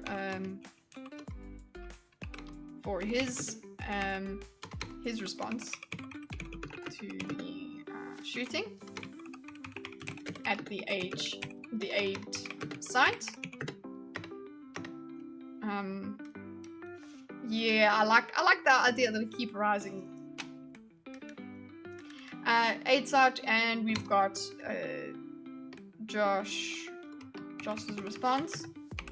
So he basically just pushed it out. I don't know the facts, and I guess that's what you do when you don't know, you don't know. But it's very easy for your opponent then to say, "Oh, clearly you don't know because it's uncomfortable." I didn't look into it. What you could say, if true, horrible. That's another thing. But instead, you're not going to give what you think. You're just going to say, "I don't know if it's true." Didn't look into it. That's his other response, but the rest is he's basically defending the blockade, right? Hamas steals aid and increases prices for Palestinians. So again, Hamas is the baddie. Remember, Hamas is the baddie. A jihadist hellhole. Now, the new aid group, the Gaza Humanitarian Foundation, is a noble and righteous effort that gets to oppose it. Hamas are the ones who actually have started indiscriminately shooting, even much more so than whatever anecdote Dave Smith is talking about. Hamas is the one that's actually started indiscriminately shooting at this U.S. perpetuated this U.S. orchestrated new aid distribution organization. Okay, so apparently Hamas has shot at the aid organization more than the IDF. Kitty should interview Dave Smith. That will be fun. I would really, you know what? That actually would be something that I would like to do, just to get his points. I don't need to interview him to debate him and to tell him what to think. I just want to get. I would like, if I was ever to speak to him, I would just like to get his refined points, get him past all of his, essentially his rhetoric. So they'd be like, I've heard that part, yes, I've heard that part. Okay, I've heard that part, cool. What do we do? You know, like that's essentially what I would want to do. Because otherwise all I'm getting is rhetoric. And yes, okay, if I'm convinced of this, and then bring in other questions. Just get him less frothy is what I would want. I would want to try and get him unfrothy. Because Hamas doesn't like the fact that the United States, under Donald Trump, God bless him, has found a way to get around the Hamas monopoly on aid distribution in Gaza. We are way over time. And so now I want to end with what do we want? Okay, so this is what I played in the beginning. Are challenging, we're defending, so we gotta go fast. Josh, I'm gonna start with you. What are you pushing for? What is success? What is the end destiny? So remember, this was part of what Charlie wanted in the end. in the beginning when he brought it up. He was like, hey, what we're going to get to solutions. So let's go to him. This is how he asks the question. I've added it because they're out of time. He's not just saying we're out of time, we're done. He goes, cool, let's quickly get to what we want. What is success? That's a good way of wording it. What is success? What is the way out of this? Okay. What is the end destination? What are you prescribing? What are you offering? And then Dave, I'll let you do it. Okay. Please don't interrupt. Cool. Great. Cool. Hey, Zaxi. Dave Smith is doing what Jordan Peterson does regarding do you believe in God question. Yeah, I feel that. I feel what you mean there. Creamage is kind of like this. He spends time talking about this other thing all the time. And the other thing is the deep state and Israel doing all of this. I just want... No, that's not what we're debating. Shameful, now we're living in a time where we debate killing children is wrong or not. No, that's not actually it. It's more complex than that. If it was, then it would be a very shameful thing. I understand if you are what do you call it? Refining the question down to the human shields thing, then I suppose that is a way we can talk about it. We can say, is the human shield is when we ask ourselves whether this human shield thing is a problem, we are asking ourselves whether killing children is okay or not. But actually the question is, who do we blame when the child is killed? We're not discussing whether it's bad or not. We're saying who do we blame? That's it. Nobody is like they've said, nobody is saying Hamas is good or whatever. Nobody is saying killing children is good, but what we are doing is throwing blame around for who killed the children. Whose fault is it that the child got killed? That's the debate. Is it Israel's fault? Because we know that it's to Dave, it's Netanyahu's fault because he propped up Hamas. For Josh, it's Hamas's fault because Hamas uses the human shields. But again, for Dave, it's like, well, why are you attacking those people? The civilians should not be attacked at all. They should not be there. This collateral damage should not stand. Normally we blame shooter, and that's what sense tells. Well, what they're saying is in war, that's not what it is. For me, I agree. I'm like, yeah, there is culpability, but I will put culpability on both of them. But that doesn't solve anything. So it's easier for one side to just go, I'll blame this person, and the other one goes, I'll blame this person. Blaming both sides doesn't seem to help. But let's see, maybe they bring that up here. The nation. What are you prescribing? What are you offering? And then Dave will let you do it, and then please don't interrupt. Charlie, great debate. Thank you for moderating this. So I support the Trump doctrine of foreign policy. I've been a staunch proponent of the Trump doctrine since the Trump doctrine first came into instantiation. I don't like calling it doctrine, okay? I really am not a fan of you calling it a doctrine. During the first Trump presidency. The Trump doctrine, again, is neither neoconservative nor isolationist. Is collateral damage of children okay? Is there a scale? Is 20 kids okay if it ends the conflict? Yeah, that's always the thing. Does it really ever end? Does anything ever end conflict? And a lot of the time, it's who dies more, who has more casualties. Wars aren't like, oh, we won the war. It's like, no, we just could not fight anymore. There are no winners in war. There you go. Is a nationalist, realist, America-first approach to foreign policy that understands three things. One, America's #1 focus this century must be on combating our actual civilizational foe, the Chinese Communist Party. Two. Okay, he's just he's reiterating things here. It's not so much solutions. It's just, this is what I believe. This is the basis.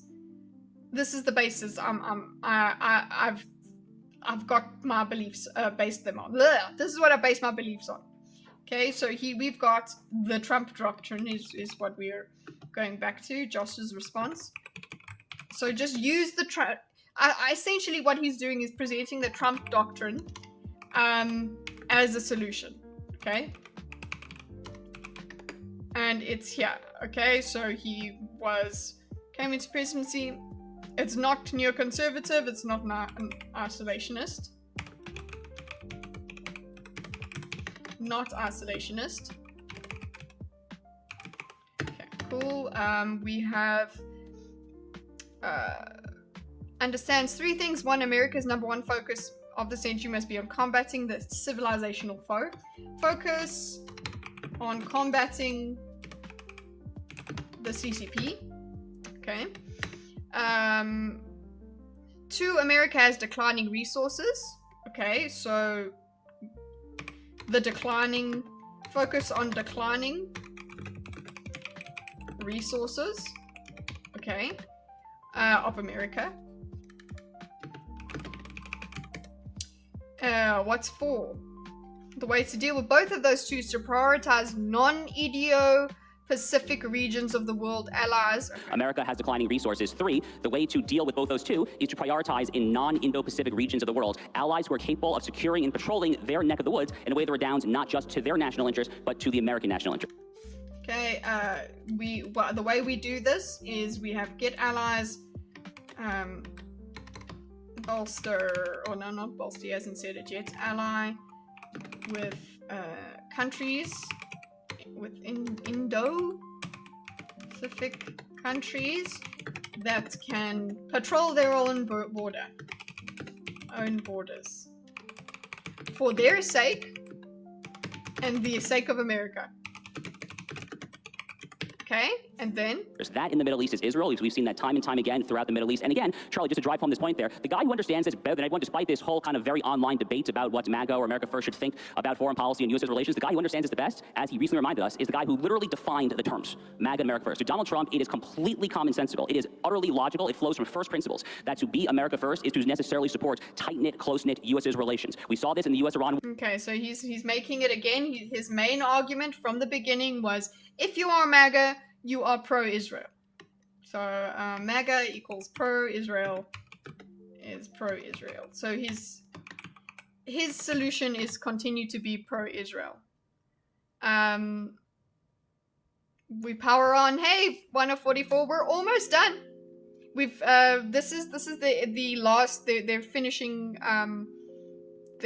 their closing statements. We saw the B-2 bombers do what they did, and God bless them for dropping those bombs in that 37-hour interval. That would not have been possible were it not for the Israelis laying the groundwork with the Iranian air defenses and Hezbollah. So just repetition. Closing statements are probably going to be like that anyway. The year prior in 2024, it was the Trump doctrine and U.S.-Israel relations at work. So Charlie, my vision is for an independent Israel where we ultimately wind down aid. And for okay, so okay, good.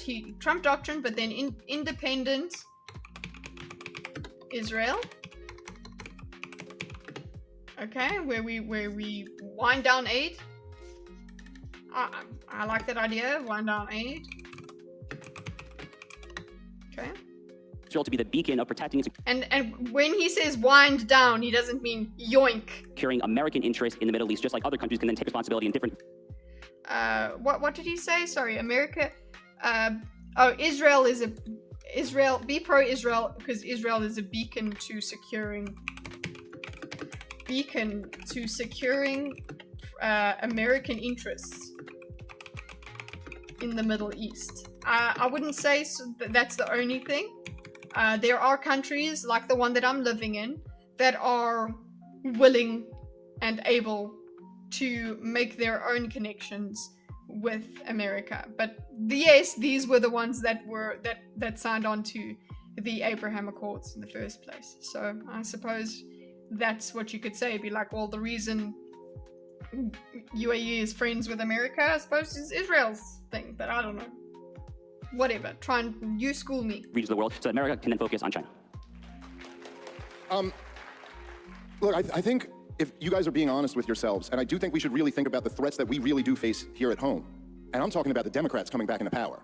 Forget all these made-up threats about other countries that really can't mess with us at all. Oh, they're not made up. They're not. Don't try and put Iran into a made-up threat.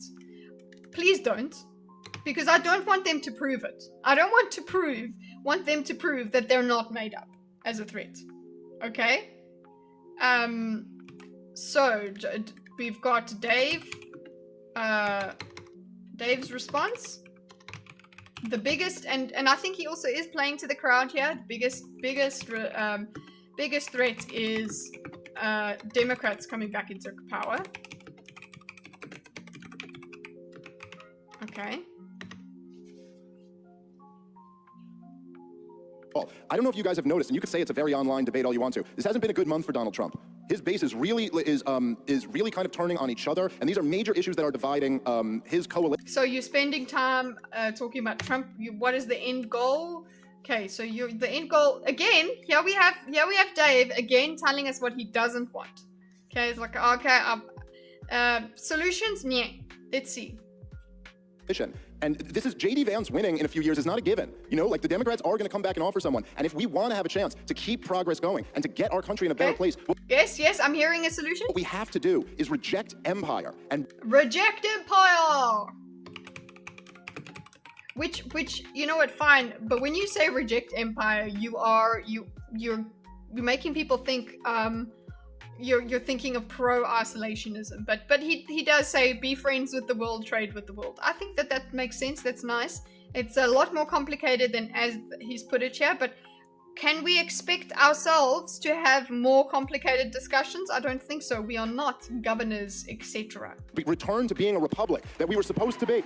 The United States of America was never supposed to be an empire. We were supposed to be a republic, a constitutional republic, a city on a hill that the world could learn from our example because we do liberty so much better than anybody else does. And we've gotten so far away from that over the years. And like I mentioned at the beginning, look, this is the big point. We're going broke. We can't. Okay, we're going broke. Reject empire because it's more money. We're going broke. I have to get that. Hold on.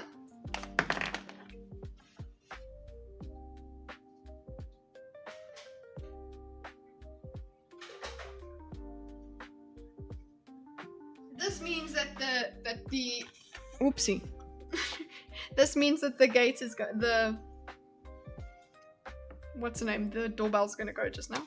USA! USA! Afford to do this anymore. It shouldn't even be a question of whether we should be giving Israel money or whether we should be giving Ukraine money, as Donald Trump's also decided to do this year. We don't have it. This is like me taking out money on a credit card to lend to my friends so I can You're so frothy. Act like I'm the big shot who's lending them money. We are destroying our own young people. You, not me. I'm not a young person. I'm fine. I'm in my 40s and I make good money. Your whole generation. Okay, so the economy, we're going broke. The economy is getting screwed over by this because we have to. Also, he sounds more frothy because of the, what do you call it? The speed. Devalue our currency in order to keep up with the demands for this spending that we cannot afford. And so the answer is that we need to pull back. We need to focus on America. That's what America First is supposed to be about. Sound money, fiscal sanity, and true liberty, true free market capitalism, not a government that spends $7 trillion a year. No, notice, Creamage, that the deliveries seem to arise when my husband arrives home. And a crazy casino system on Wall Street with these incredibly low interest rates where people are making tens of millions of dollars off just, speculating on not. I don't think it's fair to ask anyone to solve. No, they must solve the Middle East. Why not? Nonsense. And this is it's the warfare state that drives it. Look, guys, we have spent $20 trillion since the collapse of the Soviet Union. The war in Iraq and Afghanistan are over, and we're looking at our biggest defense budget ever. I should leave the video to play.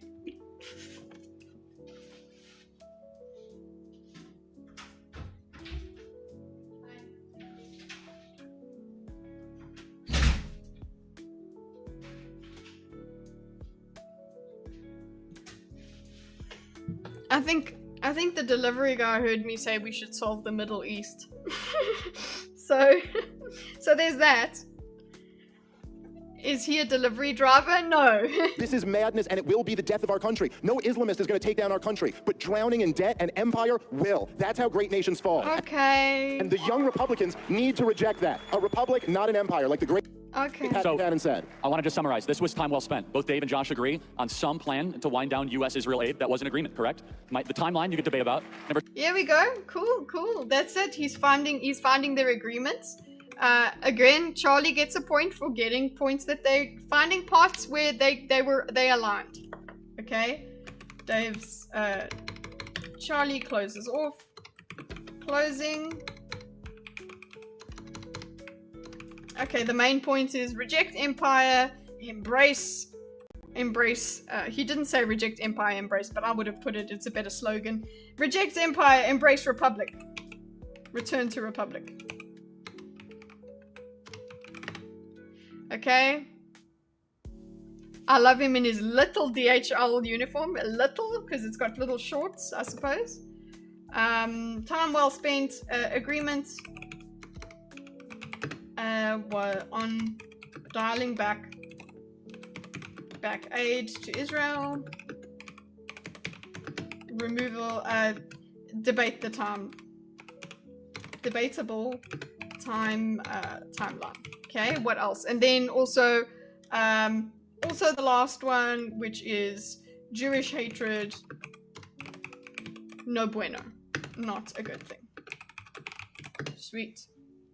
2, they both say every human is made in the image of God, and we should not trivialize when, people are killed. Also, I think we all agreed October 7th was awful. It was terrible and should be talked about more, and it needs to be emphasized. We also agree this Jew hate stuff has no place in public discourse, period. End of story. And I don't like it. It's disgusting, and we need to call it out when we see it. And finally, I think the 5th is that I hope we demonstrated, and both our participants got a little lively at times, that this is a debate worth having, that it's better to have this out in the open than silence people and censor them and call them names. Instead, this is how we solve our problems. Give it up for Josh and Dave one last time. Everyone. Thank you. Thank you, guys. Thank you, Charlie. This is how we solve our problems, he says. I don't really know, but here it is. These are the discussions we have, and essentially that is what a debate does for people, is that it gives them both of the sides to choose from. You are probably not going to convince somebody who is on one side. You're not going to change them to the other, but you might increase their understanding of both of the opposite side. They didn't think about it. Anyway, that is the end of it. Basically, we got more. I think we did finish this. We got more of the same, really. Although I think the main takeaway I got from today's session was about the human shield bit. It's quite central to this Dave Smith sort of argument that you can't take away complete responsibility. You can't be free of responsibility completely in this situation. But it seems like in wartime, where we're supposed to just say, it's collateral, that's the way it is. So, let's see. We have, I think I added a couple. So we had Charlie at 10. So I don't know, let's call it 13. Because I got very excited for him. I just stopped removing points from the other two. So basically Charlie's the winner, essentially. Chat, hold on. 13. Chat was also a little bit frothy, so I will -1. So we've got 2 for chat. A -1 because somebody got frothy again. So we've got Josh. Josh has 1. Dave has 2. And Charlie has 13. And you guys have the same, just so you guys know, chat, you have the same as Dave. Remember, the points are made up and they don't matter. So this was not me agreeing with the opponents for or against, whatever. This was me examining the way that they interacted.